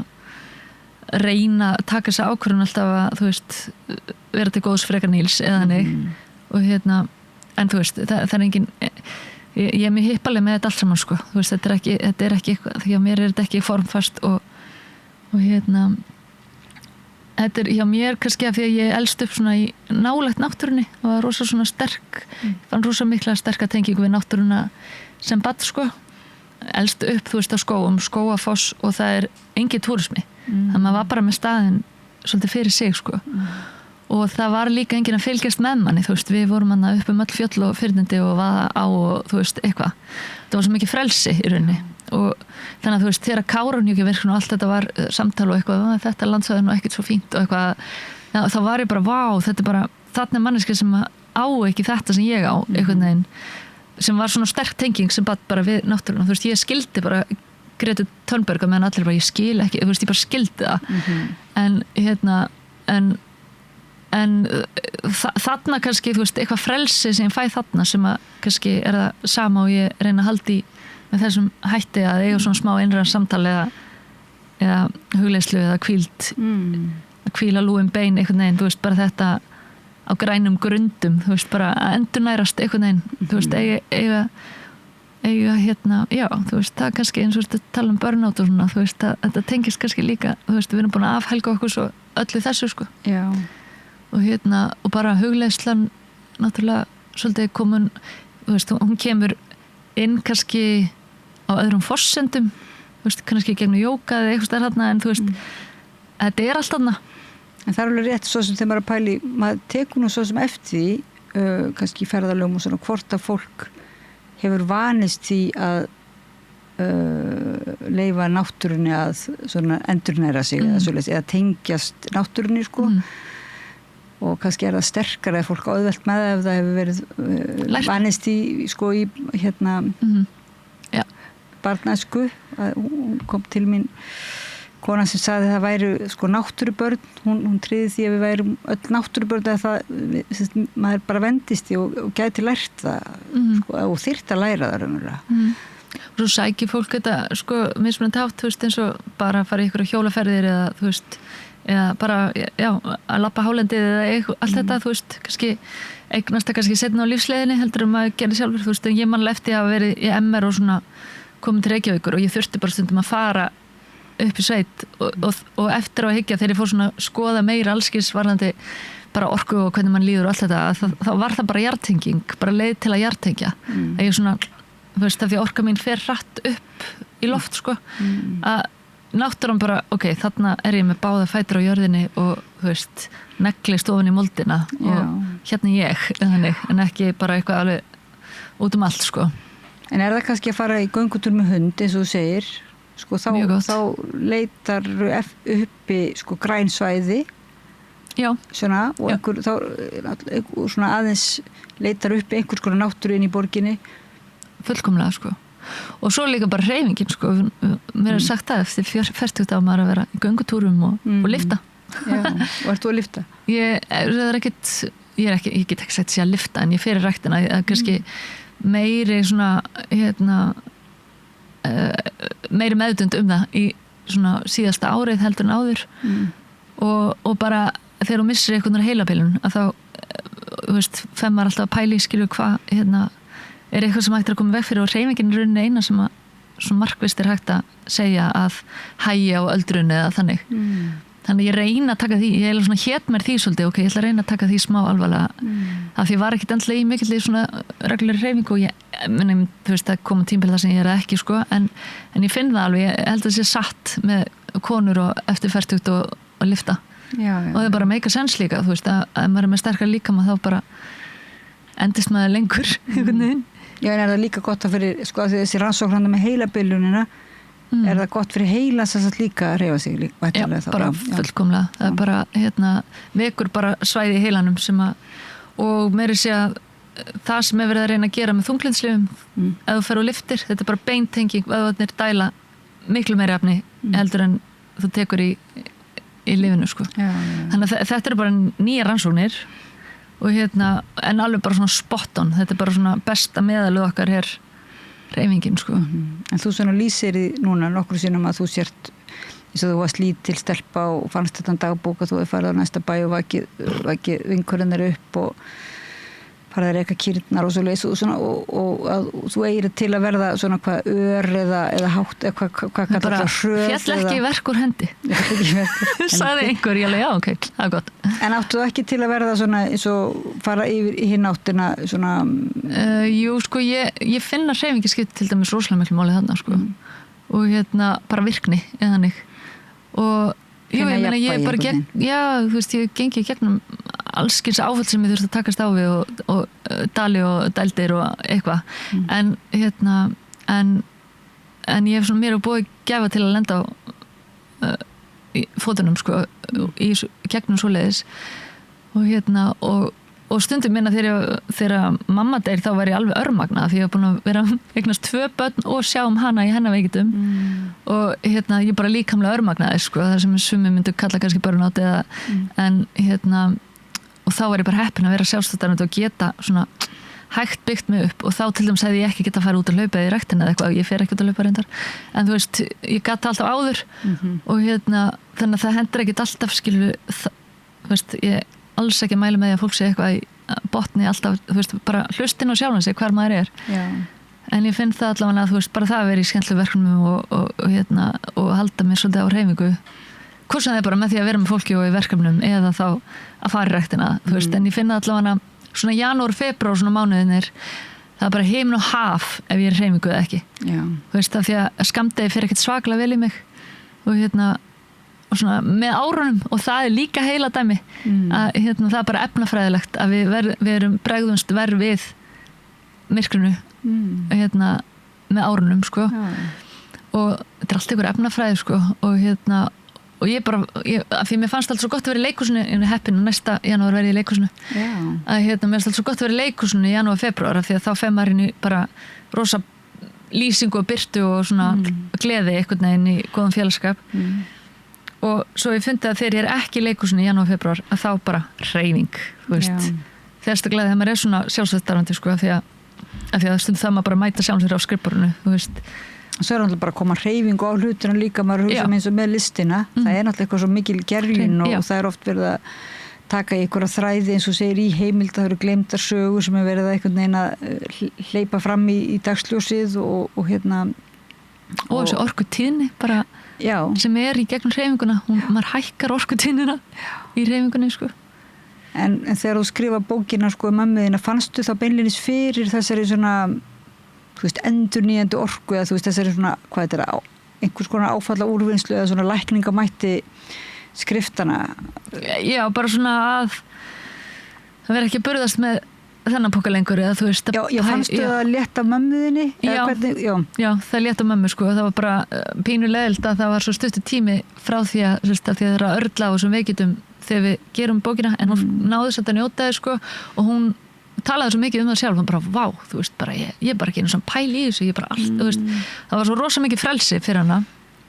og henni fannst þú svolítið skulda bara öðrum sem höfðu þorað að segja þess að sögu. En hún er kannski dáið sáttari eða svoleiðis, getur Já, ég vona það. Já, allavega þú veist, það var ekki skömm sem að fylgdi einhvern veginn þessu svo svakalega. Þú veist, þótt að ég hef ekki upplegað hana sem mannesku sem væri endilega burðast með skömm að þá samt innra með henni var þetta alltaf ykkur farvangur sem henni fannst hún þurfa að fela fyrir öðrum eða einhvern veginn, já, og svona hrædd við dóma og þú veist að þetta fólk myndi eitthvað, þú veist, þetta var bara alltaf þessi umræða líka og svona, þannig að já, í því tilviki algjörlega. En léttur þú líka af þér svona óttanum við, sko fannst þér eins og þú að þér kannski svona hreinsa þetta eitthvað, þetta er eins og okkur álög eða svo leys, ég veit ekki hvernig orða. Já, þú veist, það bara að þurfi ekki að burðast með leyndamál, þú veist, næst þið bara, hún búin að vera að burðast með leyndamál og svo afhendur hún mér það og ég var ekki frjáls til að tala um það og En hún gefið þér leyfið? Já, svo gefur hún mér leyfið 10 árum seinna í rauninni, þú veist, að þetta var svona, já, þetta var svona en ekki segja neinum, þú veist, og það var bara of þungt leyndamál til að þannig ég sagði bara öllum. Já. En finnst þér sko, en ég er að hugsa sko, þú hefur ekkert verið svona hrædd að börnin þín og eða börnin kringum þig, þú hefur ekki farið að sjá óttast mögulega misnotkun einhvern veginn eða svoleiðis. Nei. Þegar þú séð þessi munstur og... Ég man svo einu sinni ég var að vinna á leikskóla, þá var ég voðalega hrædd með eina stelpu, sko. Eða þú veist, sem að ég vissi ekki alveg, er þetta bara út af mínum sjónarhorni eða ekki, sko. En nei, kannski, ég pæli ekkert í þessu núna, sko. Og það er kannski bara það tilganginum náð einhvern veginn. Já. Að þú veist, þetta er bara, maður náttúrulega veit það bara samt að ef við fjöllum ekkert um þetta eða tölum ekkert um þetta, að þá þrífst þetta. Þetta þrífst í þögninni. Og ég kannski er ég, veist, mamma var alveg súper svona ofverðandi við mig varandi, þú veist, þegar ég var að nálgast og já, bara mjög lengi að sleppa með tökunum, sko. Já. Hún var skítrætt, sko. Þannig í rauninni, þegar ég fæ þessar upplýsingar þá svona, ok, nú get ég haft umburulendi fyrir því hvað þú ert búin að ofverða mig, sko. Já. Og þú áttaðir aldrei af hverju hún... Nei, ekki fyrir en ég 23 hún segði mér þetta, sko. Já. Og þá skildi ég svona, já, ok, þú veist, og og af því ég var svona kannski ykkur staðar, þú veist, ég treysti mér miklu meira til að gera heldur en ég fann ég gæti lagt á hana einhvern veginn. Og já, þannig að þú veist, ég myndi kannski, ég veit ekki, ég held líka stundum með maður líka eins og þú ert að segja með eitthvað skynjara, þú veist, að ég myndi ekki treysta öllum fyrir börnunum mínum kannski, en ég er ekki að pæla í þessu, þú veist. En ef hún hefði ekki sagt þér til dæmis, það er náttúrulega svona einhver saga hvað ef, og það er ekki hægt ekki náttúrulega hægt kannski ímynda sér það, en heldur, getur þú samt reynt að ímynda þér það? Myndi þetta vera eitthvað svona kannski að trufla eitthvað þetta ósagða eða það er sagt að þetta hafi ykkur áhrif, sko, en maður veit ekkert með hvað hætti kannski, en ég held bara aðlega þá var þetta erfiður skóli en gaf manni meiri þroska og kannski svona, já, kannski stærra sjónarhorn heldur en ef hún hefði ekki sagt mann þetta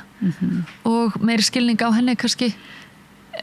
sem maður hefði samt aldrei, ég hefði aldrei sett spurningamerki við, skilur hlutina, þú veist, ég held að viss allt og já, þetta er svona, það er eiginlega ekki hægt að ýmsa hvernig það hefði verið ef það hefði verið ekki, en þá hefði bara haldið samt að ég þekkt hana inn og út, sko, þú veist. En svona varandi að þú talaður um að því þetta er áhugavert að svona starfa á mörkum eða starfa með, rannsaka þessi mörk, þú veist, sannsögunar og heimildarna, sannleikans og skáldskapar og svoleiðis. Finnst þér svona, ég veit ekki, ég allavega manni þegar, ég veit ekki hvað að segja, þetta er eitthvað svo stór spurning sem ég ætlaði að spyrja. Hún er hvar frá mér, spurningin. Það var eitthvað það, sko, og það svífur hann upp.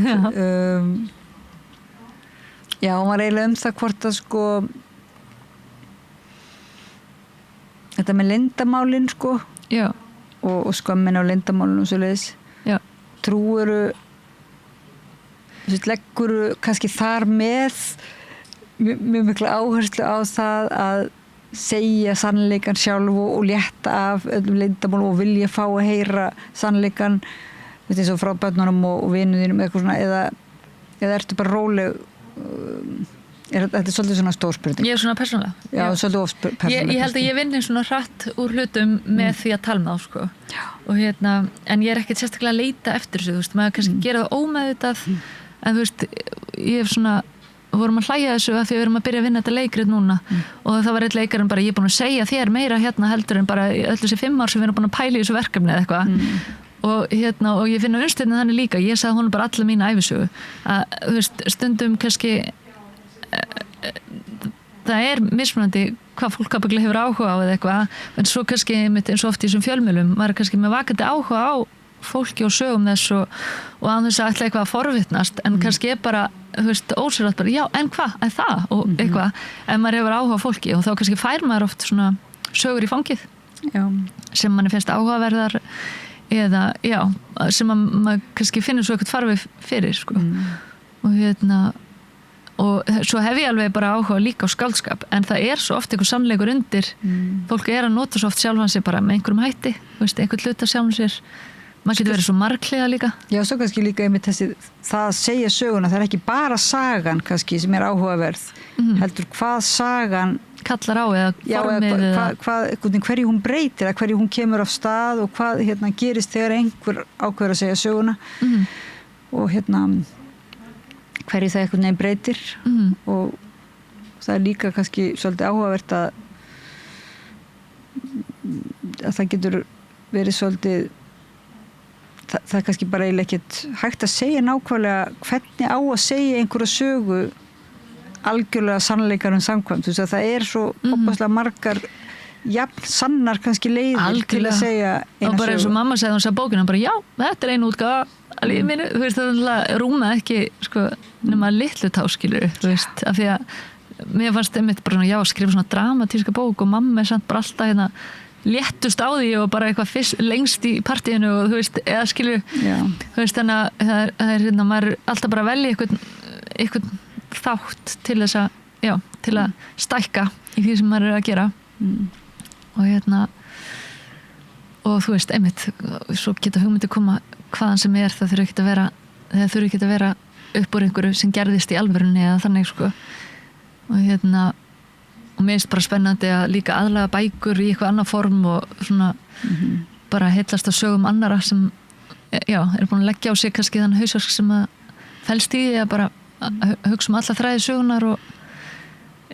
reyna að halda listanum við efnið og hérna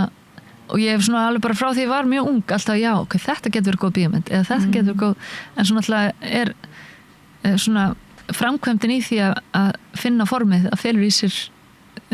svona mikla vinnu við framleiðslu þáttum. Ég stundum hugsaði maður núna hvort það sé ekki mikilvægt að kynna að leyfa börnum til þess og líka fullorðnum að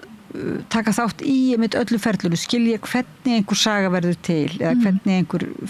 viðburð verður til eða einhver framsetning eða einhver frétt að við kannski þurfum á því að halda núna þegar við fáum svona, við neytum svo mikils efnis, skemmtiefnis, afþreyingarefnis og listar og svo frétta og einhvern veginn náttúrulega kannski allt þetta við svona bak við tjöldin sem á sér stað. Já, bara einhvern veginn að við náum að greina, þú veist, hvað það þú veist, mitt sannleikur, þessi frétt, hún, þú veist, hvernig, hvaðan kemur hún og hvað hún búin að, hérna. Svo held ég meira segja að það sé svona, þau alast upp við eitthvað svo allt annað en við, sko, að hérna, að ég held að það sé svolítið, já, ég held að það sé svolítið glögg á þetta, þú veist, ég var svo mikið að hugsa þetta fyrir kannski 20-30 árum að það verður að kenna gagnrýna hugsun og passa, þú veist, ég held að þau séu lúmst svona, já, maður ekki trú allir sem internetinu að þau alast upp bara við allir þessa vitleysu, sko. Já, það náttúrulega einmitt, þau eru vön því að þau bara vitleysugangur. Já, og þau fatta að þetta presentasjón á einhver, þetta einhver sem að matreiða. Já. Og svona, það mjög algjört með unga stráka að vilja vera YouTube-stjörnur, kannski 6 ára eða eitthvað. En svo einmitt þá hugsa ég að þú veist, það alveg vinna samt, sko. Þú veist, það svona að hérna mjög gaman fyrir krakka að fá að kynna svona ferli, sko. Þú veist, það einmitt hérna, minn eldri ég verið að senda hann svona á leynileikhúsi og dýnamík, það sviðslistaskóli. Af því ég veit bara að leiklistin einmitt gott fyrir alla að læra það en það ekki til að starfa við það. Veist, af því að það svo mikið lífræn nálgun og svona það náttúrulega bara frásagnir, það að búið til sögur, söguversmiður, en mér á svo fyndi að hann fór sko, hann var vanur bara frá því hann var lítill að vera í leynileikhúsinu og þar bara allir á sínum forstum, hann var bara að leika hund, sagði ekki neitt sko, bara mjög sáttur, svo næst bara hund sem sagði voff og svo jólasvein sem sagði svolítið, þannig, og hérna, og svo fór hann eitthvað annan námskeið, þar sem að var verið að setja upp leikrit og hann bara mamma. Það hefur verið að stela leikriti. Það hefur verið að setja upp bendit búal, það búið að gera það áður og fannst það bara fáraleg hugmynd. Það væri ekki verið að frumsemja, hann fekk ekki taka þátt í að búa til söguna frá grunni og flytja hana þannig. Og mér fannst það svo skemmtilegt að því að þá væri bara ok, hann bara búin að fatta það þarna, að hann vil gera nýtt. Af því að þú veist, náttúrulega leikhúsið svo mikið svona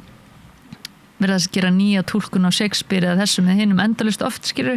en það sem við erum kannski spennt fyrir það er bara svo erfitt að skrifa fyrir leikhús en þú veist, við viljum sjá eitthvað nýtt líka og mér finnst þetta bara svo, já, þú veist ekki það að hann sé að fara inn í þetta en þetta var svona alveg skýrt sko og þú veist, sviðslistaskólinn, dýnamík þar ertu líka að læra svona eitthvað texta og vitana en á sumrin þá fær það búið til sjálfur og hann vill fara á þessu sumarnámskeið og við vorum að horfa á eitthvað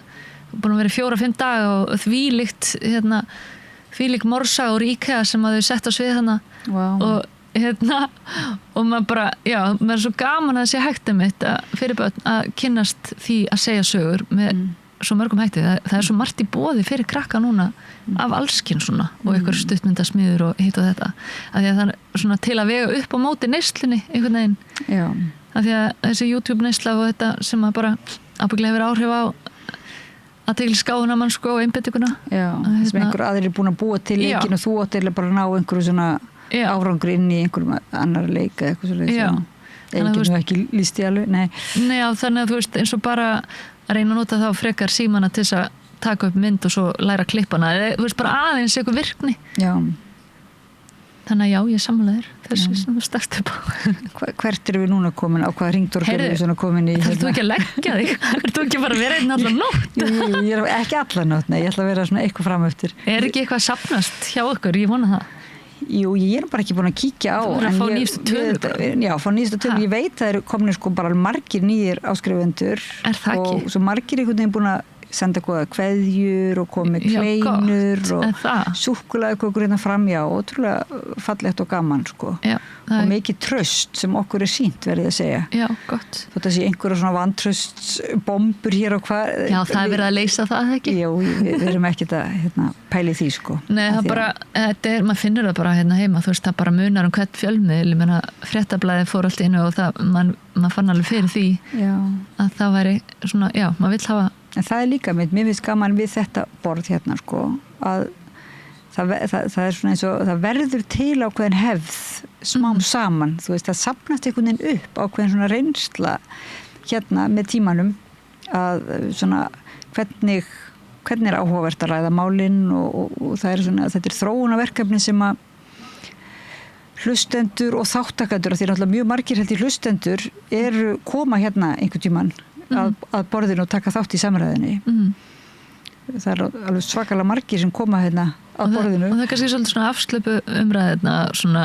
svolítið eins og podcast eða þú veist, núna erum við svolítið að tala vítt og breytt og ábygglega allir komu og geða á allir sem er að segja Nei, við erum búin að vera svolítið lengi líka en það er líka mjög gaman, ég var nú heppin að þú skildi koma til mín að því að það er alveg hvað við erum búin að vera svo alltaf stund ég veit ekki, ég er ekki með nei, það er svolítið ekki bara einn og hálfan tíma já, þú sagðir einn og hálfan en helgispjöllin eru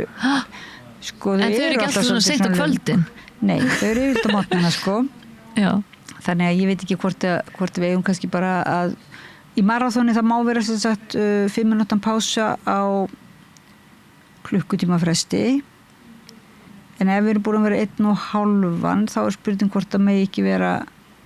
1,5 hvort það megi þá vera 7,5 mínúta eitthvað svo leiðis pása, ég veit ekki, hvað segir þú Pétur? Það er nokkra mínútur já, við erum búin að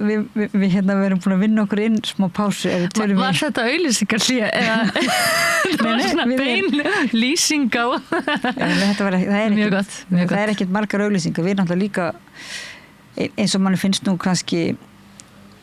leiðilegt að hlusta mikið auglýsingum á öðrum fjölmiðlum oft eða svona þá erum við á þeim stað að við óskum eiginlega bara eftir auglýsingum svona hvort einhver vilja auglýsa hjá okkur við lesum auglýsingarnar sjálf svona og þannig daldið hérna en þú ert að fara að flytja út á land nú get ég snúið eins og við sko já en ekki fyrir áramótin þannig að ég vona að ég geti nú einmitt setið hérna því mér finnst þetta alveg óbúslega skemmtileg vinna og gaman einhvern veginn á vel við já óbúslega skemmtilegt hvert einasta viðtal og hver einasti dagur er mjög skemmtilegur hér og við erum bara mjög metnaðarfull í okkur þótt við séum fá þá er við hérna ofslega dugleg já, ég veit það ekki, við allavega bara fá, þú veist, já, bara með það er alltaf eitthvað, maður finnur svo sem alltaf að það er, maður langar alltaf til að tala um eitthvað sko. En alltaf er að spinna eitthvað já, þetta er bara svona fyrir næturvakt en ég hugsaði mér ef að þú veist núna, náttúrulega það er ansi margir sem eru að fara að mæta hérna já, hver er að fara að mæta? Vonandi veistu það? Ólaf Arnalds já, Ólaf Arnalds alltaf að koma og spila á gítara því við erum eiginlega, höfum ekki haft peninga til að borga, við getum ekki spila tónlist og borga stefgjöld eða þannig en það má náttúrulega koma og flytja lifandi flutning já Fékk hún leigubíl? Ætlaði ekki panta leigubíl fyrir hana? Já, býttu nú við. Svo það eru bara, býttu nú við, svo ég með sko út á, það ýmsir að alltaf að vera með okkur á Zoomi líka. Já, ok. Út heim og en ég eiginlega spurði það sem voru sko Ítalíu, það ekki alveg nóg mikill tímamismunur sko. Já. Þannig að þeir svona eru orðnir þreyttir líka. Hverjir eru á Ítalíu? Og ég ætla ekki að segja. Eitthvað sem vorst að reyna að fá í þáttum. Já, það bara svona þetta náttúrulega raunverulega svolítið fyndið sko. Að vera að búa til svona óvissu leikhús raunverulega eins og núna, maður veit ekkert hvað verður í nótt en það kemur einhvers konar tröst. Ætlarðu bara að hringi fólk á miðnætti innan að koma? Já, en ég held bara samt að við Marja Lilja búin að sko boða alveg ýmsa til að koma og það ætla miðnætti koma til mín þrjú ungmenni sem hafa bara þrátt fyrir ungan aldur frekar mikla reynslu af því að reka listamannsreki rými og reka svona og búa til festival og nei, þau eru bara í Smekklis og Mengi og hátíðinni sem á Borðeyri og það alls konar svona það eiginlega nokkur ungmenni sem eru með dálítið mikla reynslu af og telja það sem mikilvægt að svolítið það sem þú ert að tala sko, að búa til. Já, þannig að þetta er svolítið þema hérna. Já. Ég sér í beinu útsendingu. En þetta bara, það svona það svona vantar okkur lobbyista sko, því að þarna svo mikil svona frumsköpun og við viljum frumsköpun og ef við eigum að finna þessu annað form heldur en bara að setjast niður og skrifa bók af því að við getum gert það þá þarf alltaf þessa peninga þannig að svona gott að þessi krakkar sé að gera nýja hluti sko. Og þau voru mjög til ég sko koma að tala. Já, mjög ég var að hlæja þig þegar þú veist að reyna að draga mig þú veist að mér finnst alltaf ekkert mál að koma ef ég að kynna eitthvað sko og svo þegar maður að koma svona til lofti þá ég bara, segi ég oftast nei sko af því að þetta svona en ég man eftir líka þegar ég var að vinna sem blaðamaður þá var sum blaðamenn bara fyrir ekki að segja nei eða alltaf svo, að fá að kynna eitthvað hérna setna man eftir þessu sko þannig að maður svona reynir að vera hlýðin við blaðafólkið sko þegar maður vill að þessir fjölmiðlar líka haldi velli sko. Já, maður fattar það allt í hennu, þetta ekkert eitthvað svona, maður verður bara að vera jákvæður út í alls konar projekt kannski einmitt, en þakka þér kærlega fyrir að vera svona jákvæð fyrir því að koma í bara langt persónulegt spjall með litlum fyrirvara og að því Hilmir Snær ætlaði að koma hérna og við vorum búin að auglýsa hann og svo forfallaðist hann og en hann líka með svo lítið batt sko hann þarf að vera heima og sinna því þannig að ég var alveg óbúslega ánað að fá þig hérna loksins og oft búin að biðja að koma og tala við mig gaman að hitta þig, þannig að langt sem við hist mjög skemmtilt og einmitt að því að maður kannski nú svolítið mikið í vinnunni þá bara allavega sniðut þegar maður getur líka náði að spjalla við vini sína og endurnýja í beinni útsendingu og maður finnur það er svolítið skrítið svona hvað maður finnur fyrir nærveru það er svolítið dularfullt sko maður finnur svolítið fyrir því að það er ekki beinlíni svona einhvern veginn en það er eitthvað svona notalegt að það sé hugsanlega einhverjir svona með okkur hérna hlustendur og áhorfendur minnst það svona einhver notaleg nærvera mun að við erum ekki bara tvær annars hefði þetta orðið miklu grófara spjall hugsaður framhaldinu ég þakka þess vegna hlustendum og áhorfendum fyrir að vera með okkur í þessu spjalli og bara vera mjög nærverandi með okkur í þessu spjalli og vera með okkur í þessu marathoni og í þessari söfnun og við erum að gera þetta ekki bara gann okkar heldur og ekki til að glenna okkur hvað við getum verið lengi heldur svona erum við líka að svolítið að reyna að vekja máls á mikilvægi fjölmiðla mikilvægi þess að efla umræðu á Íslandi og einmitt vera kannski efla ákveðan svona leikgleði og sköpunar kraft í samræðunni svona til þess að vera ekki bara alltaf eitthvað hjakkast og þá var nú gott að fá þig kæra Þóra Karítas Árnadóttir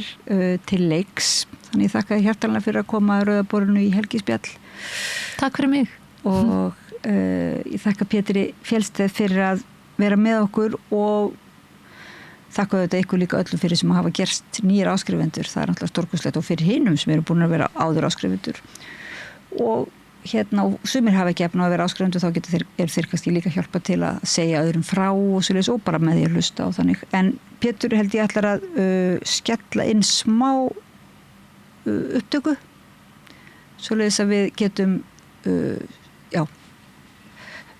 hvílt okkur í 5 mínútur áður að koma aftur hérna og með eitthvað skemmtilegt. Takk fyrir.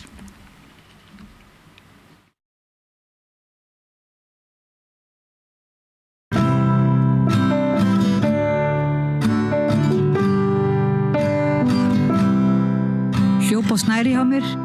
finna hérna 2 mjög magnaðar konur í grasagarðinum. Má ég biðja ykkur að kynna ykkur svona fyrir hlustendur og áhorfendur? Já, ég heiti Nanna Hlín Halldórsdóttir. Ég heiti Bryndís Björgvinsdóttir. Og ef þið myndu nú svona titla ykkur, þið eru með ýmsa titla, er það ekki? Já, sko Bryndís hefur nú áhugaverðari titla en ég. Ég vinn í háskólanum, ég er heimspekingur. Já, þá skal ég koma með alla titlana. Ekki háskólanum. Ég hef verið að kenna upp í listaháskóla. Ég lærði sagnfræði og þjóðfræði en er núna sem sagt nemandi í skógfræði og er orðin svona vaktmaður í Fossvogskirkjugarði. Svo ertu nú rithöfundur líka. Já, og það líka, ef þú vilt bæta við. Og móðir. Já. En þá kemur svona spurning dagsins, að því að við gætum rætt svo margt að ég var einmitt bara doblikur í hvort ég væri til í að koma í lengra viðtal, en núna er það bara spurning dagsins.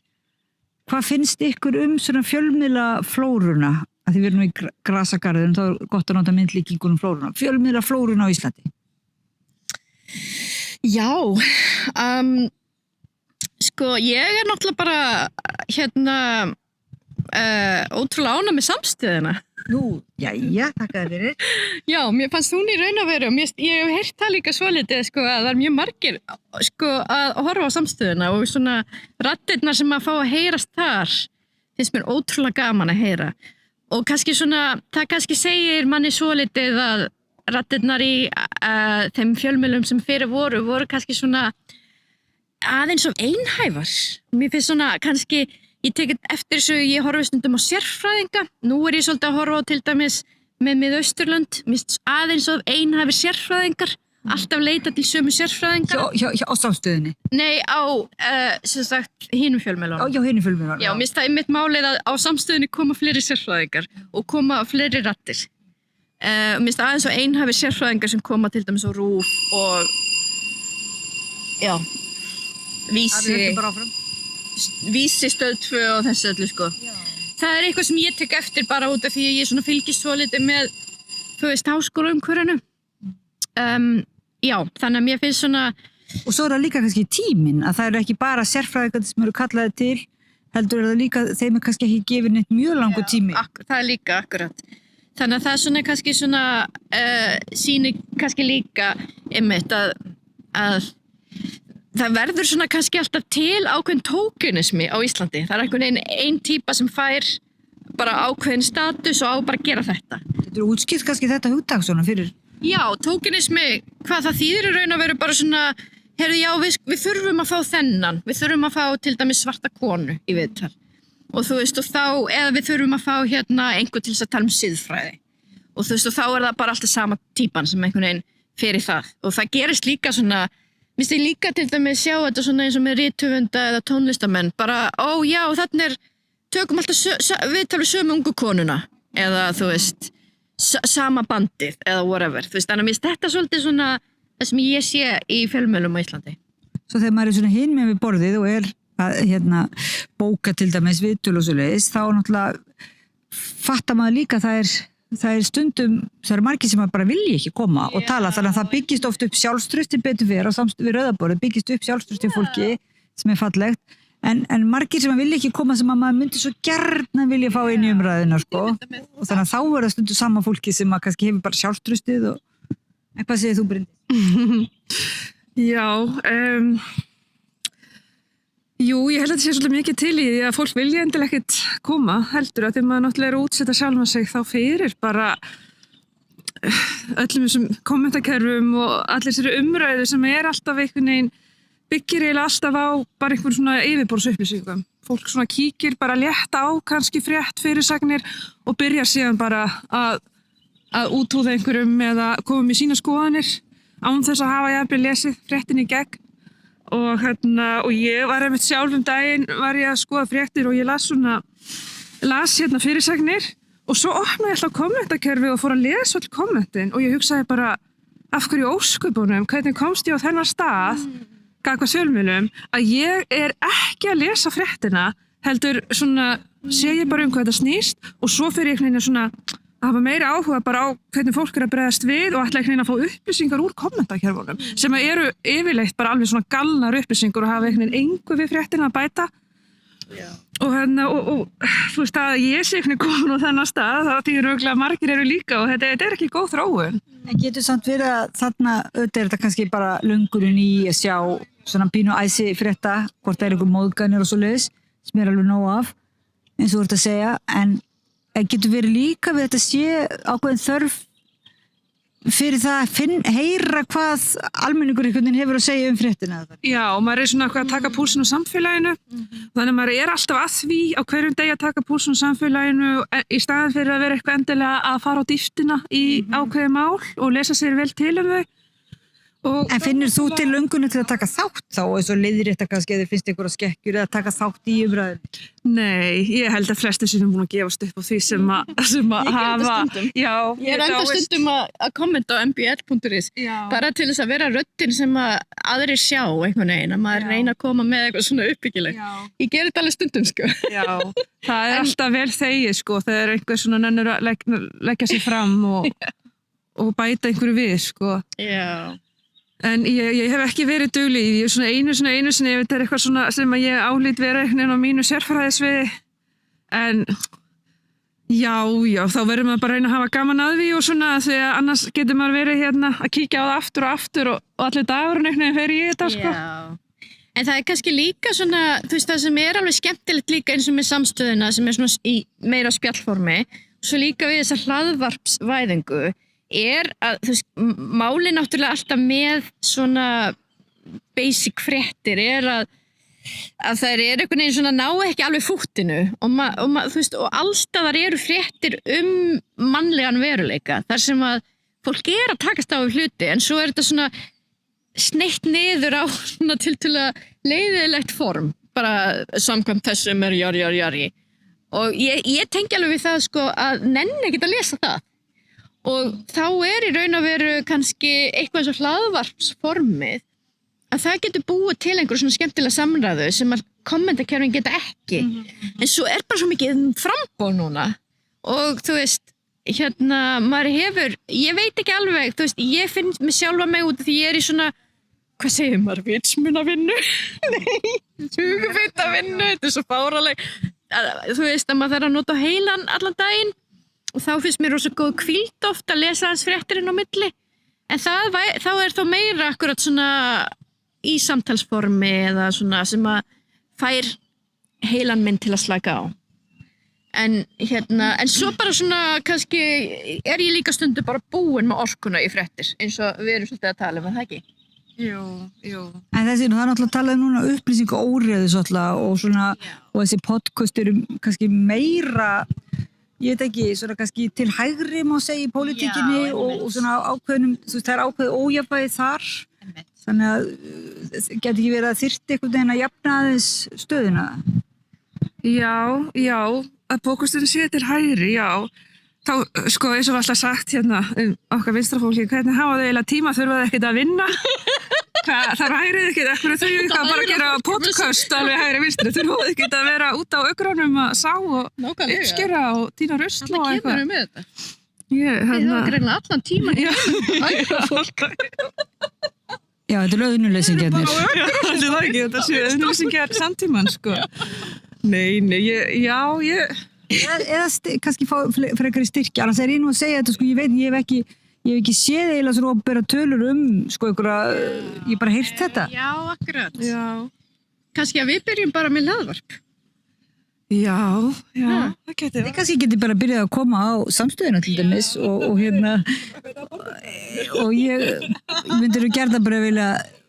fá ykkur fyrst kannski viðtal bara í marathónun eða eru til í það. Já, mér langar til dæmis að spyrja Bryndísi mjög mikið alla plönturnar sem að hún komin með heilan heim af fróðuleikum plöntur og svo hún með þessa hugvísindamenntun þannig að hún kann að segja frá því á skemmtilegan hátt.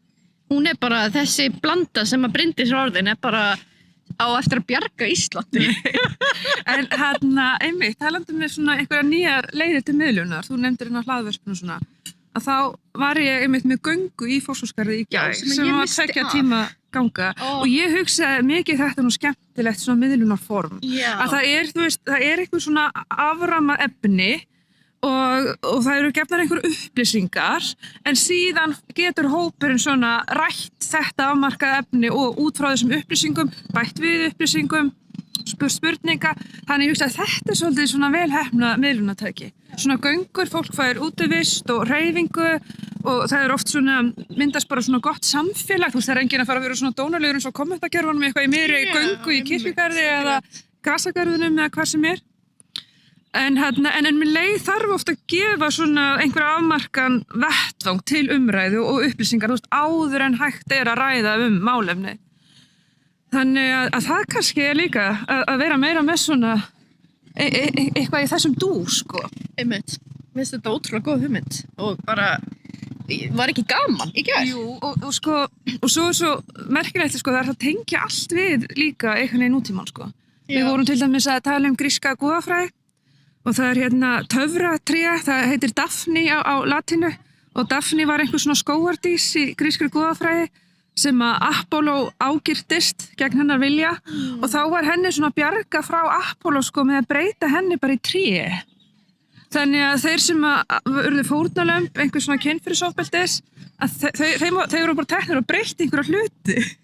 til að forða þeim frá. Og þá gat svona umræðan allt inni verið svona eins og í dag þegar þeir verið að þakka niður fórnarlömb og ýta þeim frá, breyta þeim bara í eitthvað tré. Þú veist, og svo getur hinn rásað bara áfram. Þannig að það var svona jafnvel hægt sko innan þessara samræði, þú veist, að fara svona víðan völl þótt svo að við værum í alveg að tala bara töfratré, sko. Við erum og þetta gefur nú þessum staðtóll aðra merkingu þegar við erum bara með fórnarlömb kynferðisofbeldi síðan allt í kring. Hér allt í kring, sko. Truflar svolítið upptökuna að það eru svona herflugvélar líklega bara yfir okkur. Vá, einmitt. Já, rosa mikið. Flugumferð tekum mér eftir eins og í Fossvogsgarðinu. Það er alveg stanslaust. Maður heldur alltaf að það komið gos, sko. Það er greinilega... Já, einmitt, það er rosa umferð. En ég þakka ykkur fyrir spjalli hérna, stutt í grasagarðurum og óska eftir frekara spjalli, helst helgina eða síðar. Þetta er rosalega vel með marathóni. Já, takk fyrir mig. Okkur. Tryggjum sjálfstæði samstöðvarinnar, marathón málþóf núna helgina frá laugardagsmorgni til sunnudagskvölds 28. og 29. júní í lengsta þjóðmálaþætti Íslands í beinni útsendingu. Verið með okkur helgina til að tryggja sjálfstæði samstöðvarinnar.